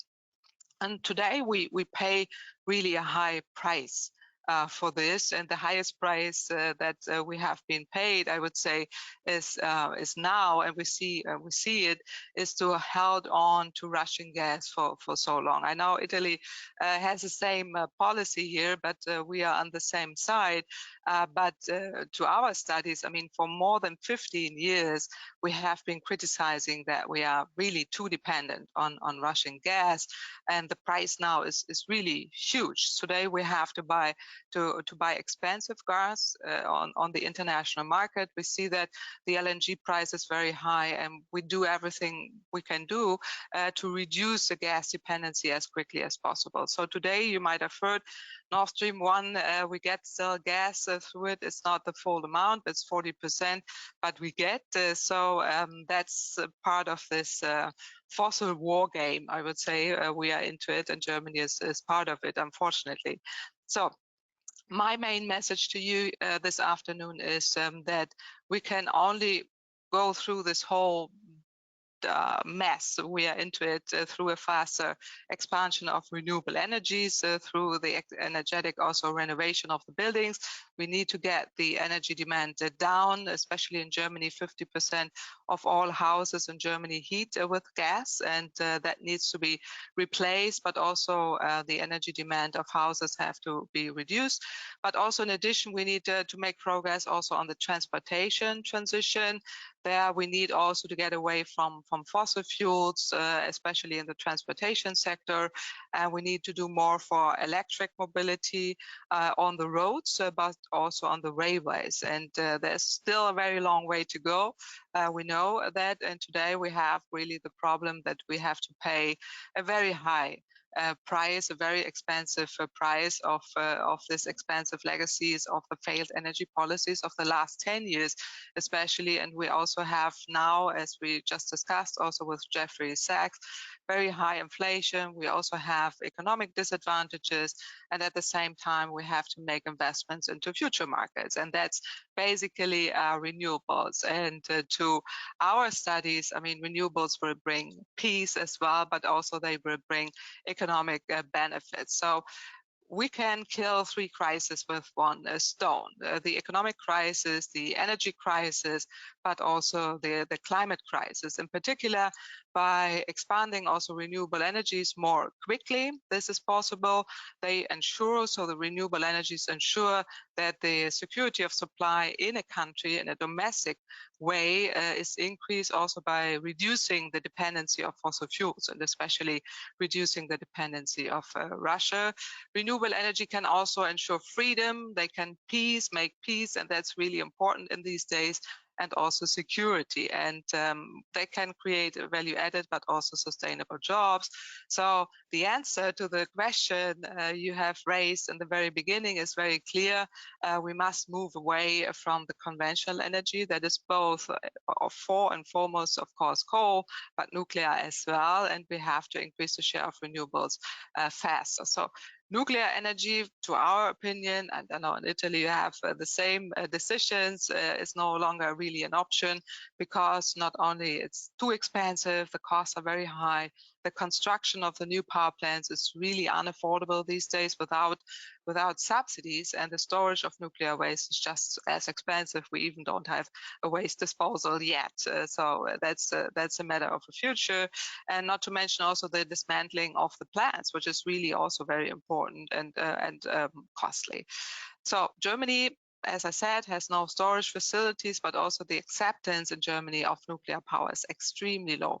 And this will not increase. So that is not an alternative. And precisely also for the reasons of peace and security, as we just heard, we should these days not rely on nuclear energy, where we can see that a lot of difficulties can create related to safety, especially now in the Ukraine.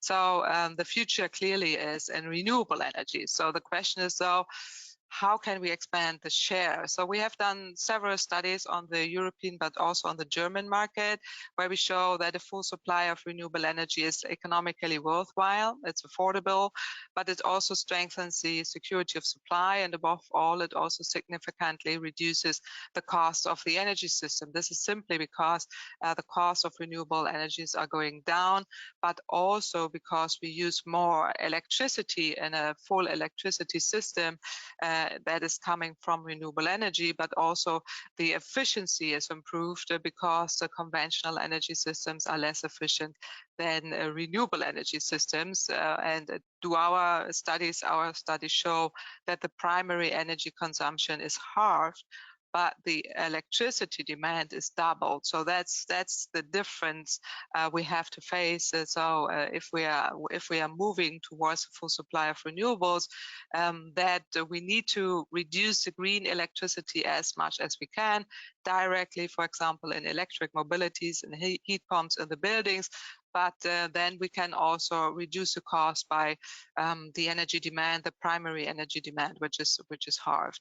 So that is my answer to the question how we can meet the net emission target.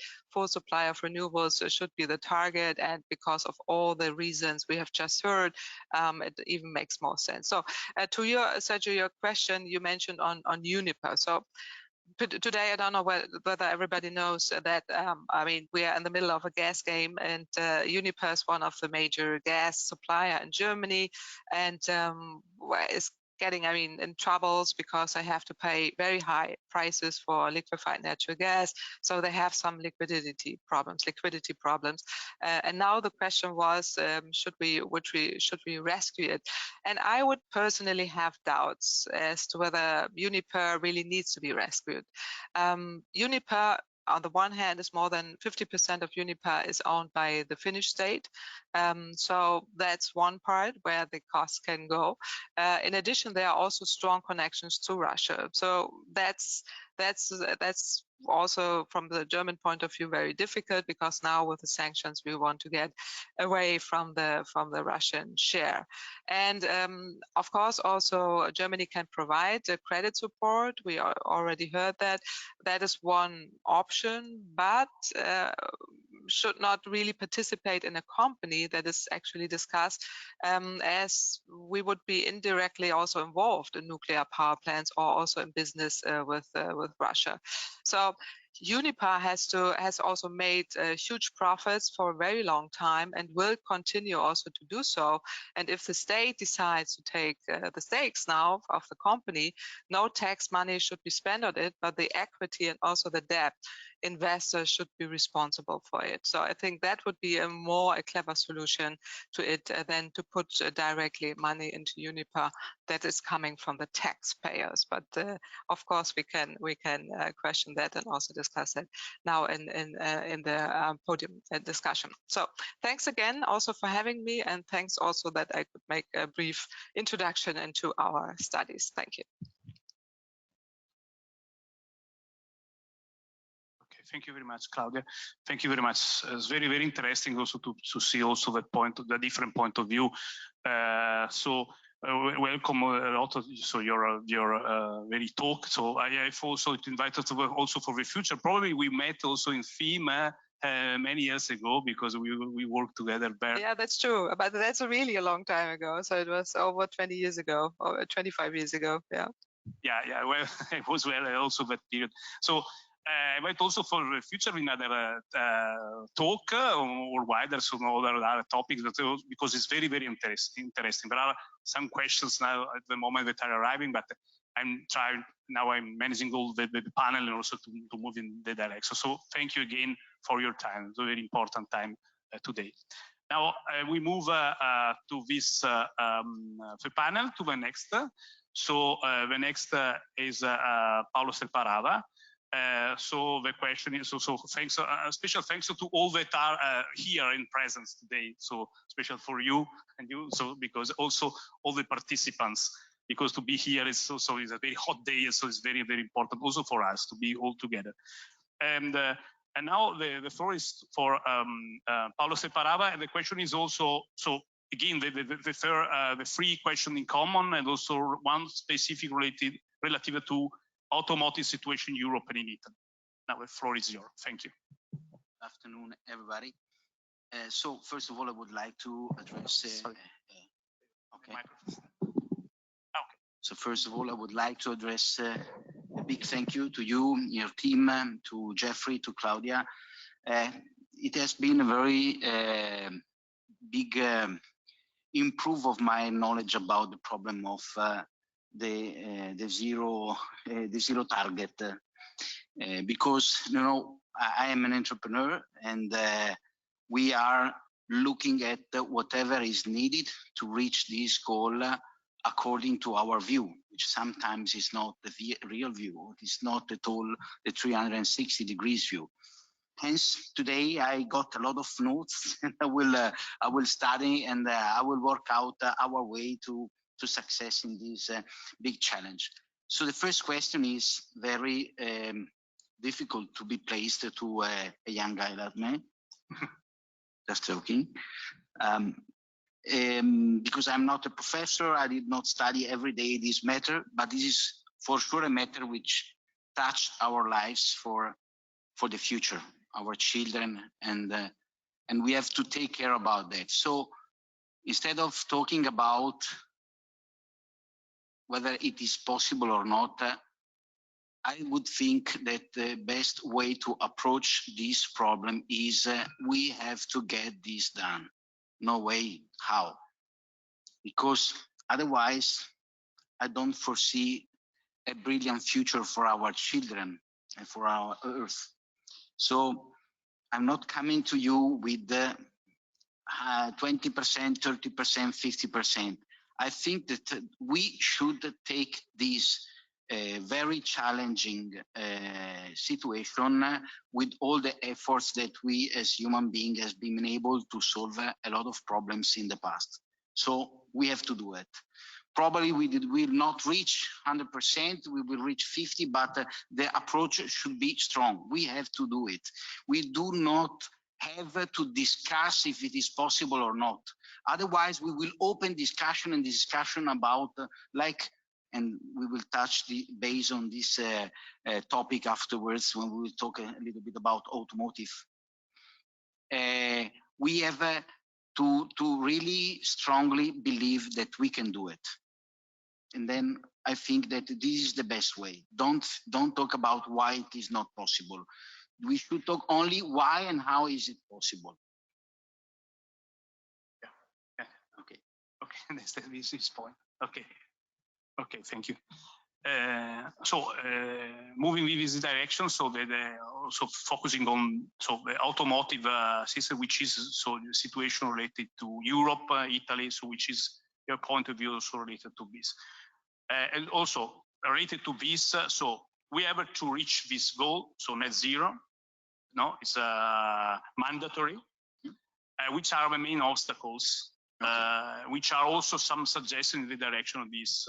So which could be something, things that could help in this direction. So, for example, from the institutions, so for others, so for research, so this, my university and so university in general. Okay. So the obstacles are really, first of all, they are more than they were when we begin to discuss about this. Because when we began to discuss about the zero emission, the neutrality, it was some years ago. Now, what happened in the last 3 years? COVID, raw material availability as well as costs, shortage of electricity and availability within China, which is strongly affecting the world production. So I just noted some of them, but I think that I could add. The chip shortage. We are always talking about digitalization, but what about the chips shortage? Why our governments, I'm not attacking them, I'm just discussing. I like not telling the truth, but make the truth. It's quite different, slightly different, because making the truth is helping people having their own understanding about the truth, rather than saying this is the truth from my side. So why do we not have the property, the ownership of the rear length? I mean, the chemical parts to make a chip, which are coming 75% from China. And the reply of some of those governments, they say, okay, we're going to set up a plant in Europe to produce chips. Okay, so is that a big change or not? I believe this is not at all, since we will have to buy the raw material from China. So how about the Chinese people? They pick up the phone and they're having Paolo Separava asking from some silicio. And I say, why? Because I want to make my own chips. So, okay, I understood. So do you know how much the price was 2 years ago? It was like that, and it's a double. We are in their hands. We just left our world in decades to go away from our control, thinking as European guys to be more intelligent than the others. Probably a little bit looking too much at the United States example, which according to Jeffrey was not that fantastic. So other problems that I foresee is the big change that our production approach should make. Because I just can talk only about supply chain of automotive, but it is somehow quite long and it touches base in a lot of different technologies. There, we will have a lot of problems to change the technology which nowadays is available to a new technology that somehow, sometimes is available, sometimes is not, but we have to change because we have to go to the zero emissions. So what I mean is some kind of special treatments on parts. I don't want to go that much in deep in tech ideas, but in that, what I mean is if you have to put in the oven a part, and the oven is and the process is with gas, but it is also with some chemical parts which are affecting pollution seriously. How can we make the change if the technology is not available? So these are some points, but I'm not so negative. Starting from what I said in the beginning, I will come to an approach. So I see the COVID, I see the war, I see the geopolitical problems. We do not have a government now, which is not that new for Italy. We should thank all our governments in the past because they made ourselves more reliable, not reliable, more resilient. So we are trained to don't have a real fil rouge when it comes to politics. But at the end, what about the war and the economic interest above the war? I'm quite worried about that. I do 100% agree with Jeffrey. But then, first of all, we should facilitate the solution of wars by a war, by getting there and discuss and just to keep people together one to the other and please and whatsoever. But the economic interests are not in Europe. Some of them, most of all, are coming from the United States. So what about that? I'm not that sure that they can manage this. So the idea, and there's a point of Jeffrey that I would like to bring back. There are 2 points that I liked very much. One plan, he said, and he also said that we need to have the peace and the environmental humus to grow up this project. Shall I add one point? Communication. We are communicating in really an incredible way. So we are saying this has to be done, and the day after, not sure, probably something else. We should have one design. This project should have one guy, 2 guys, 3 guys, no more than that. And also Jeffrey talked about this. Too many people are discussing about this without having a strong competence. And no competence could bring only to a bad way to put in place the project. So I'm concerned about it. So communication from my side is very important. The peace all over the world, I don't know. This is something which should have God probably, because this is our history since we began. So I'm not sure. I would like peace and love or whatsoever, but then I have to be concrete. Every day I have to go and work, and I look at my people and look at my child and I say, what can I do now for my people? We should interview, and I go back to the last bullet point of your question, which was what can we do?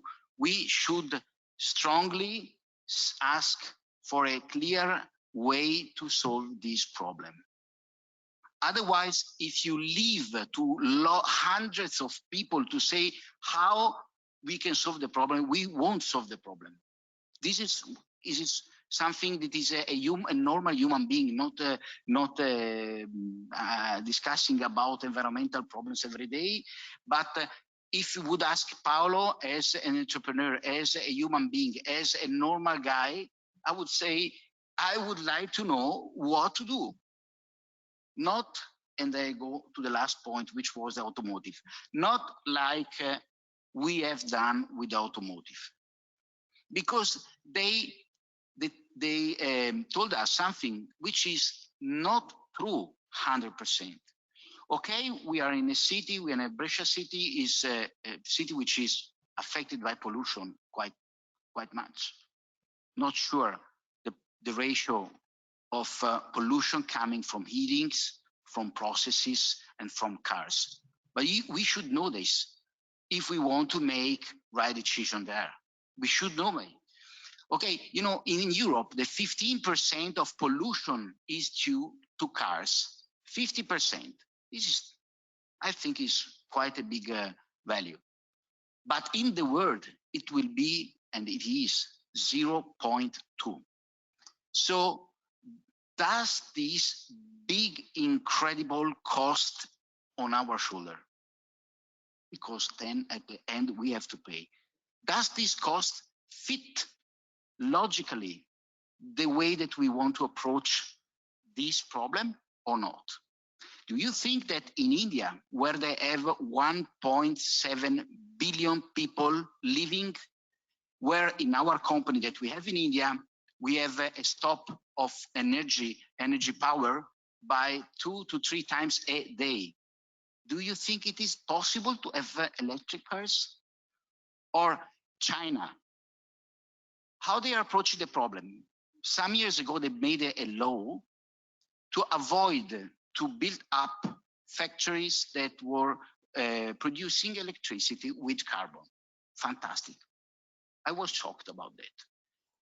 About 6 months ago, they just put like this right off of the law, and they are now producing. You can Google everything or whatever I told you tonight, because I don't like to say what I think. I told you to make the truth rather than telling the truth. And they are setting up 4 new gigafactories producing electricity with carbon. They are telling us we are not going to take care about your ideas, your targets before 2050. So who nowadays generates more pollution in the world? Because a lot of people, and I'm not at all against electric cars, not at all. Perfect for the cities, fantastic. Then you have to understand that in Italy, we produce 20% of electric energy with renewables solutions, only 20%. So if we put all the cars electric by 2035, someone should let me understand, because I'm quite stupid, how we can do it, how we can put the energy in the cars. You should ask me, is there any other solution? Yes. Going with the transition towards the electric power mobility, good, but in an intelligent manner, rather than obliging people to buy electric cars, rather than having companies that are discussing how can we do tomorrow morning, because 2035 is tomorrow morning. And how to reduce pollution. You know how many euros we have given to the people that were buying a new car to buy electric cars? You know that the incentivi, I don't know how to translate it, were about 5,000 to 7,000 euro.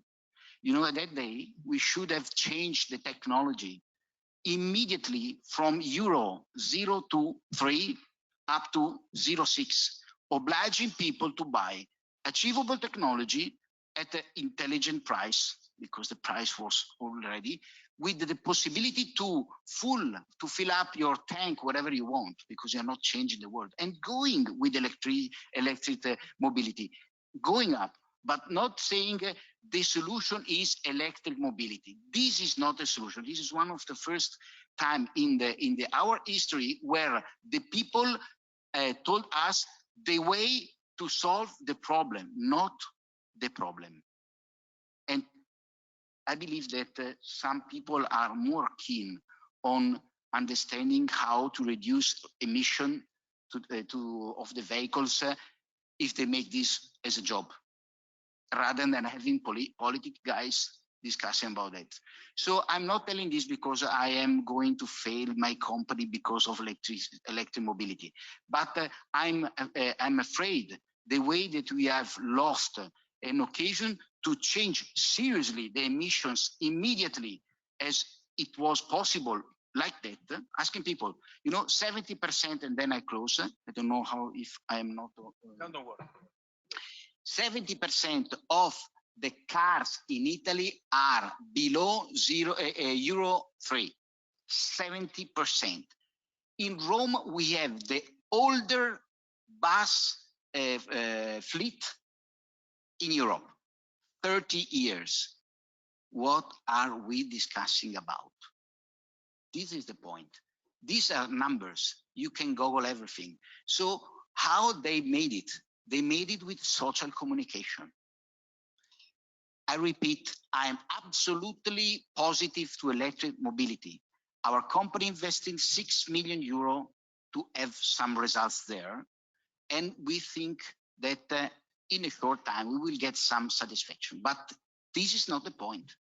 The point is that we have to follow one plan, clear communication, and possible people who has competence to say how to do it. Thank you very much. Okay.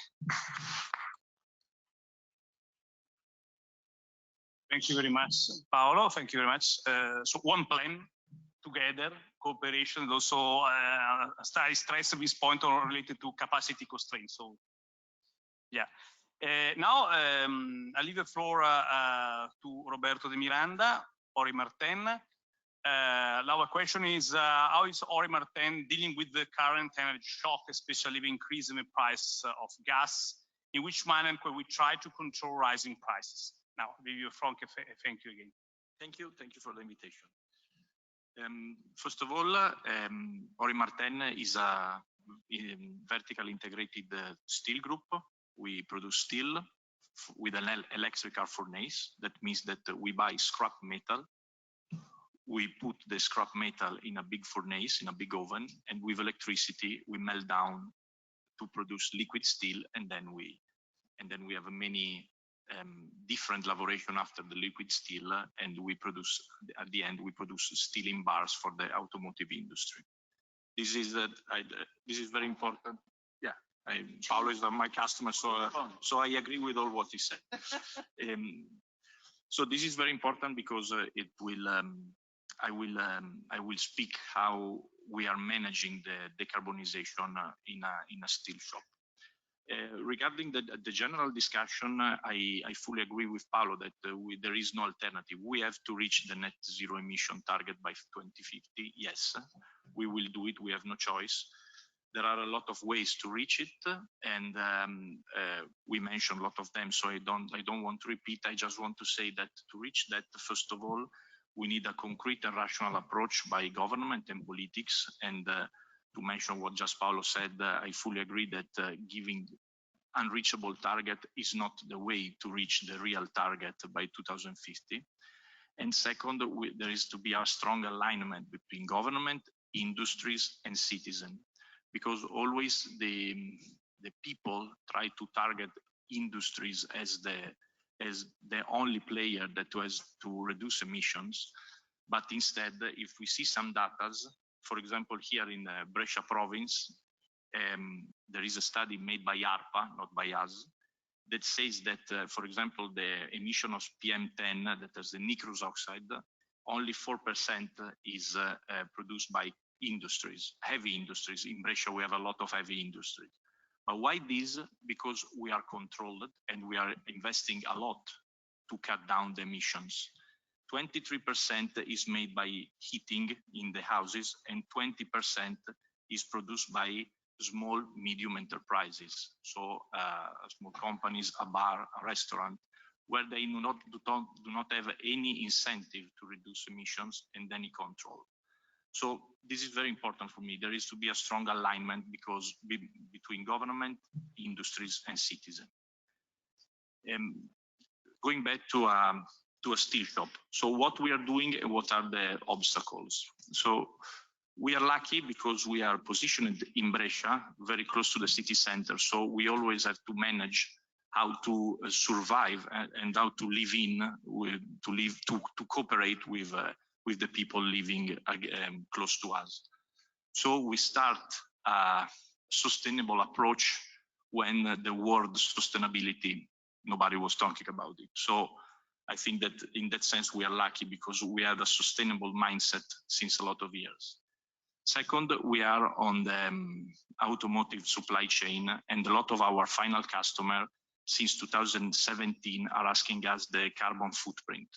So what is the carbon footprint? We have to tell to the final customer how much emissions, how much CO2 dioxide we produce, and how we want to deal with it, and how we are exploiting the decarbonization plan. So you know about the scope 1, scope 2, and scope 3, no? So scope 1 is to reduce the gas emission directly. So we have two in our rolling mills. We have two furnaces that that use gas to work the steel. And so we do buy a lot of gas. What we are doing to solve the issue? We are studying and to use hydrogen, because hydrogen you can substitute gas with hydrogen. It's not easy. It's very expensive. We ask a lot of money to the politics, to the PNRR projects. As of now, we are not obtaining too much, but I think that is the fastest and the more smart way. Now, hydrogen is not cheap, it's very expensive, but it's part of the solution, because if we want to really substitute gas, green hydrogen, so made by renewable energy, is the solution. The scope 2 is how many electricity we buy. So we have an electric arc furnace, as mentioned. So we use scrap metal, and first of all, this is circular economy, because we recycle all our raw material is recycled, but we have to buy a lot of electricity to melt down the scrap. So first of all, and I come back to the last question, that is how we manage this huge increase in electricity. Consider that we do consume 600 million of kilowatt-hour per year in our melt shop. Brescia, 200,000 inhabitants, do consume 300 million. So Ory Martin by itself consumes twice Brescia in terms of electricity. So you can figure out that in 2019 the average price of energy was 59 euro per megawatt. Now is 450. So our invoices per month was 2-3 million. Now is 20 million per month in electricity invoices. So what are we doing? First of all, renewable energy. We are investing a lot. We already invested a lot. We do have a plan of to build 50 megawatt of solar panel. We now have 10 megawatt, and we were the first company, first steel shop in Italy to sign a PPA contract. We do have a solar power plant in Sardinia, 53 megawatt, that is working just for us, thanks to this modern type of contract where theoretically we buy directly the energy produced in Sardinia in a solar power plant to Brescia. That was, it seems expensive when I signed it in 2019, but now, I mean, it's also on an economic standpoint, it's very good. And it is also very important for our customers due to the carbon footprint regulation. Second, and the third, we recycle a lot of heat that we produce in a steel shop. Consider that we melt down the scrap at 2,200 degrees Celsius. So we produce an enormous amount of heat that in 99% of the steel shop in the world goes up. You lose it. Thanks to our partner, 𝘚𝘱𝘦𝘢𝘐𝑚 and Tenova, we were able to build the high recovery plan where we can use this heat to transform the heat to transform the fumes in heat, and then we sell the heat to 𝘚𝘱𝑒𝑎, to the local grid for heating the community. And thanks to our project, copying it, also 𝘚𝘱𝘦𝘢𝘬𝘦, that is another steel shop in Brescia, build the same technology. And thanks to these two plants, 𝘚𝘱𝘦𝘢𝘬𝘦 and Ory Martin, are able to heat 15% of Brescia during winter time. That is a very, I think, a very smart way to approach the city, because when you have two steel shops that are able to heat the city, I think is a great result. Also, we do have a big pompa di calore, heat pump.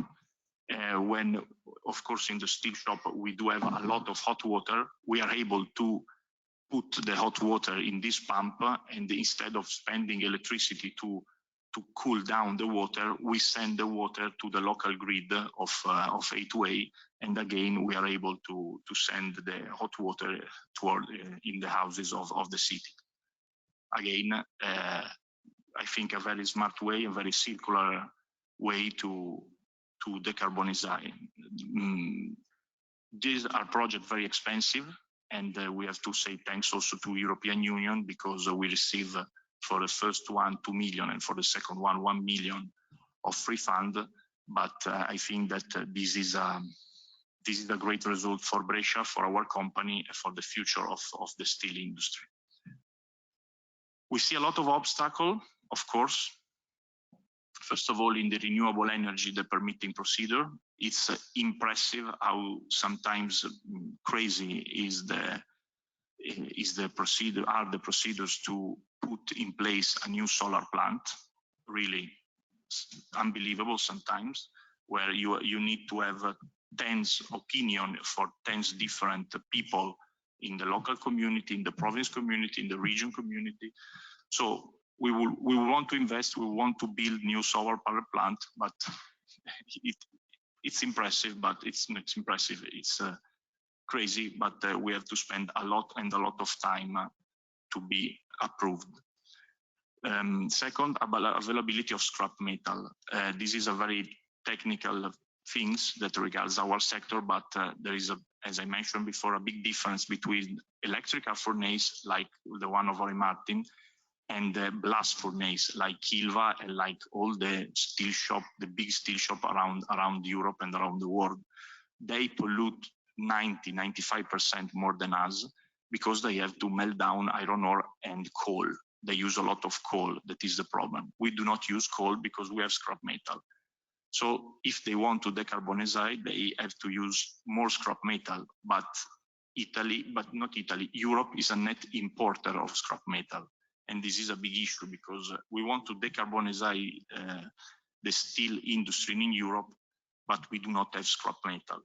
So that is going to be a big challenge.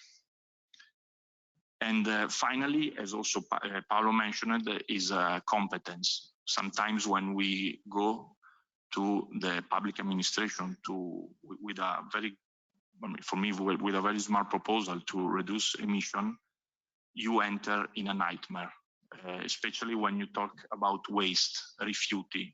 When you talk about refuse in Italy, everybody got scared.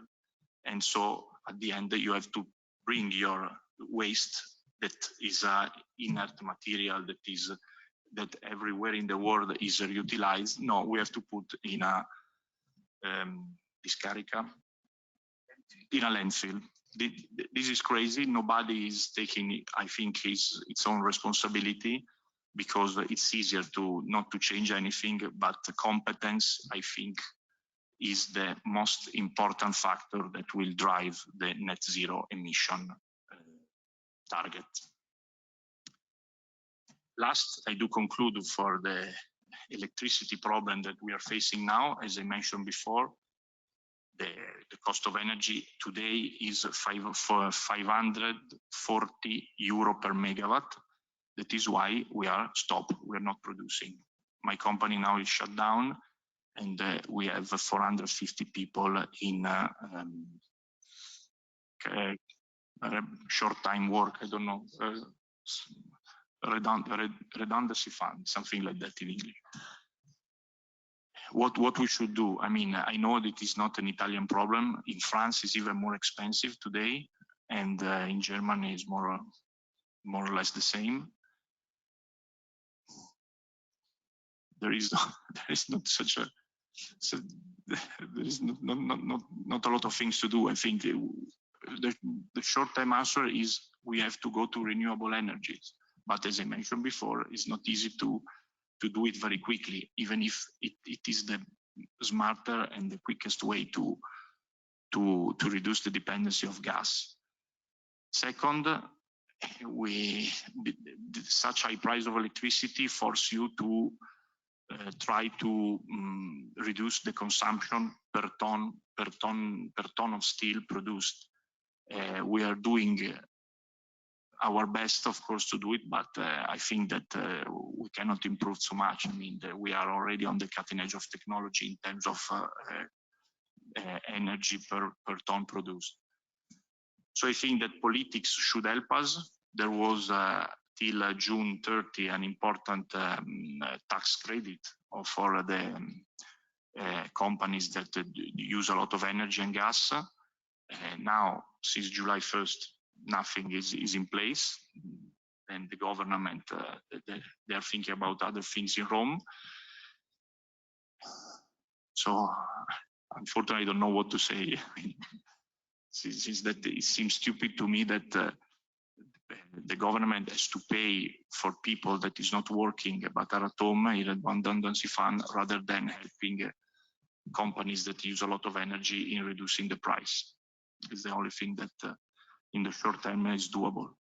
Long term, as I said, we have a strong decarbonization program. We have to do it because we are on the automotive supply chain, so there is no alternative. We have to reach this target. And luckily, because I have to say luckily, now there are many companies that are checking that are really checking the emission and your decarbonization plan. So the greenwashing, I say again, luckily, because a lot of competitors of us are doing greenwashing, has been checked, has been proven. So I think that also on an economic and on a market standpoint, we can obtain a very good result. The more we decarbonize, the more we can increase the price of our steel and be more sustainable. Thank you.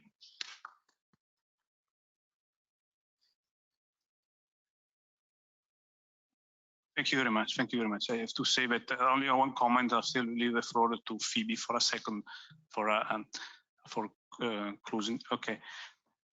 One comment. The comment is that again, no, we are going to the conclusion. So looking at listening to all this talk today, I think again and again that is very, very important to talk together, to collaborate together, also to listen to all the point of view, because one thing is to think about, so in order to build the plan.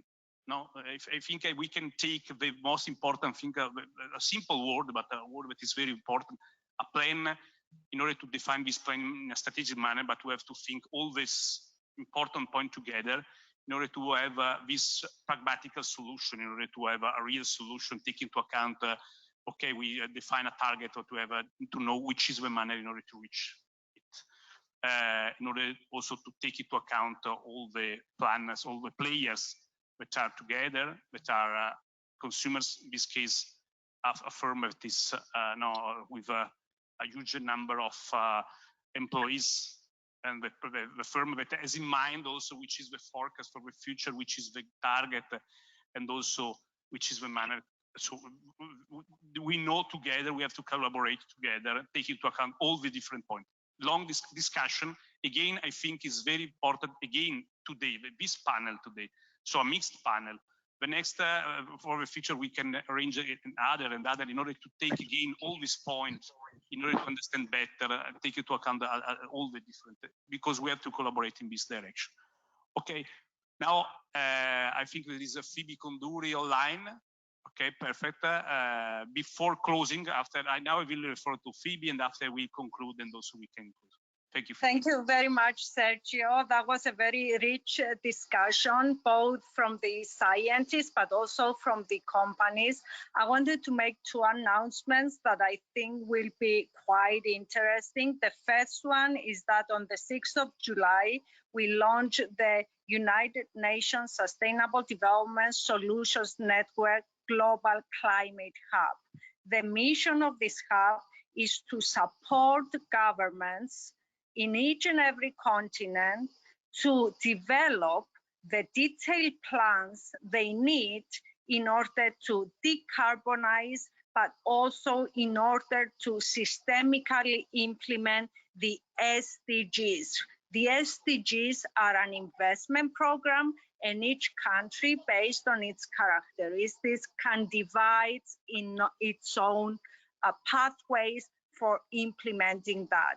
We're gonna develop in collaboration with the national governments and also with the national SDSN hubs. We have a hub in each and every country, technological pathways that is the transition pathways for the mixture, the optimal mixture of technologies, renewable, circular economy, nature-based solutions, climate adaptation, digitalization, and so on. We're gonna devise pathways for the refinement of the policy framework that can accelerate technological deployment, because this is a technological transition. But of course, in order to be successful, it needs to engage businesses, financial institutions, and the local stakeholders in terms of civil society, NGO, and politics.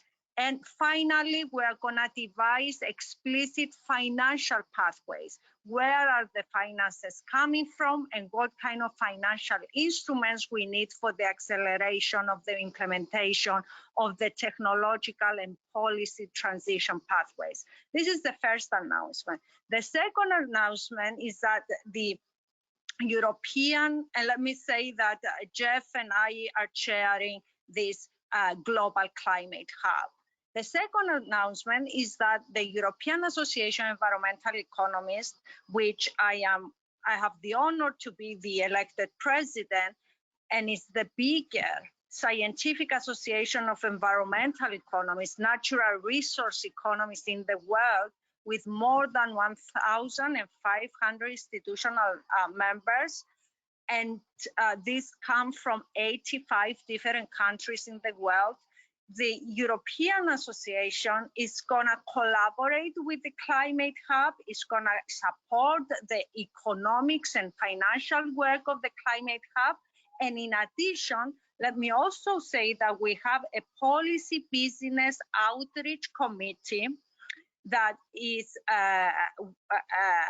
composed, will soon announce task forces on different very cutting edge and burning issues for policymakers and businesses.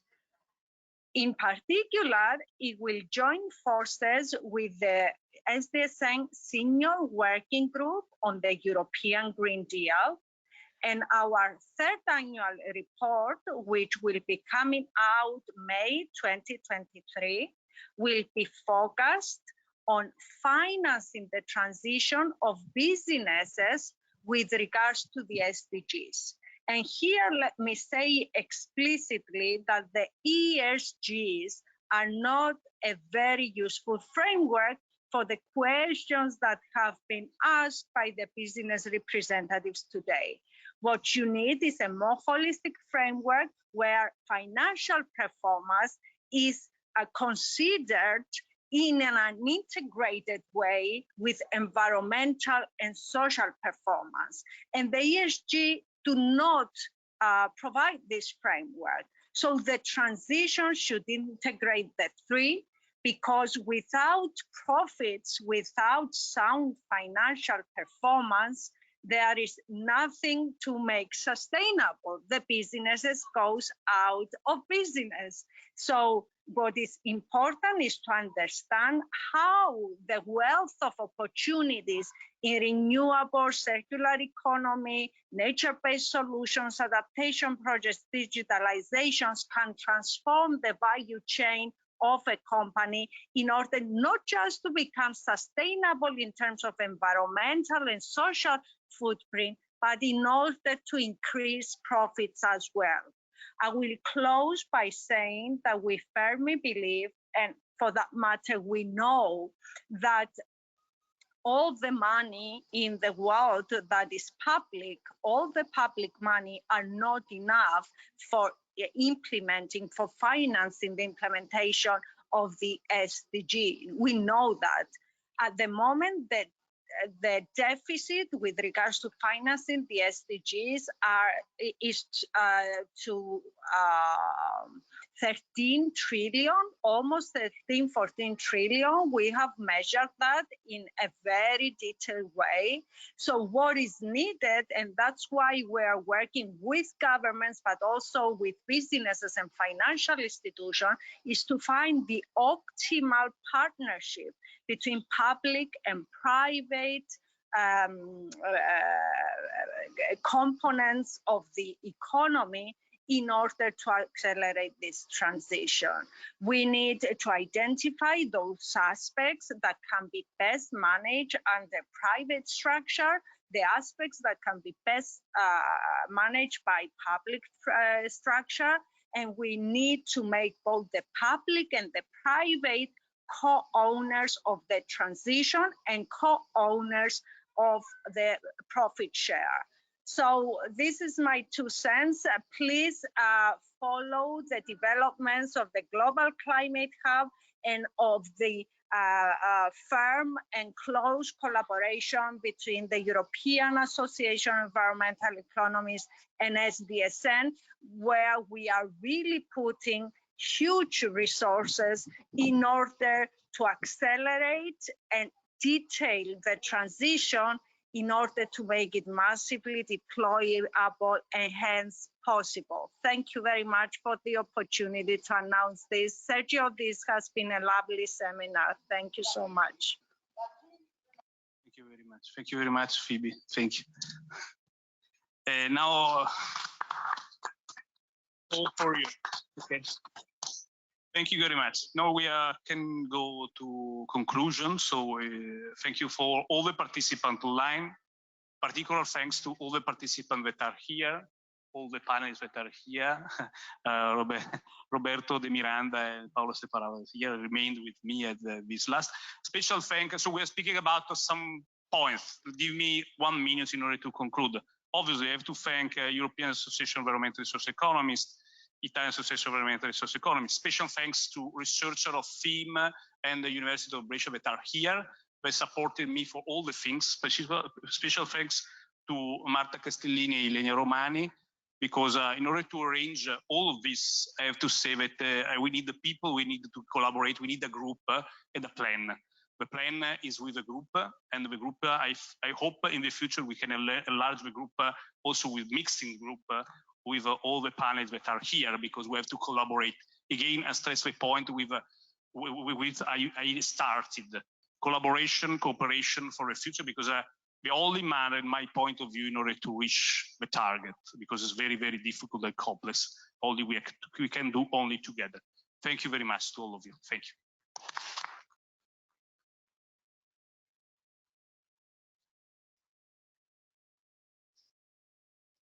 Okay.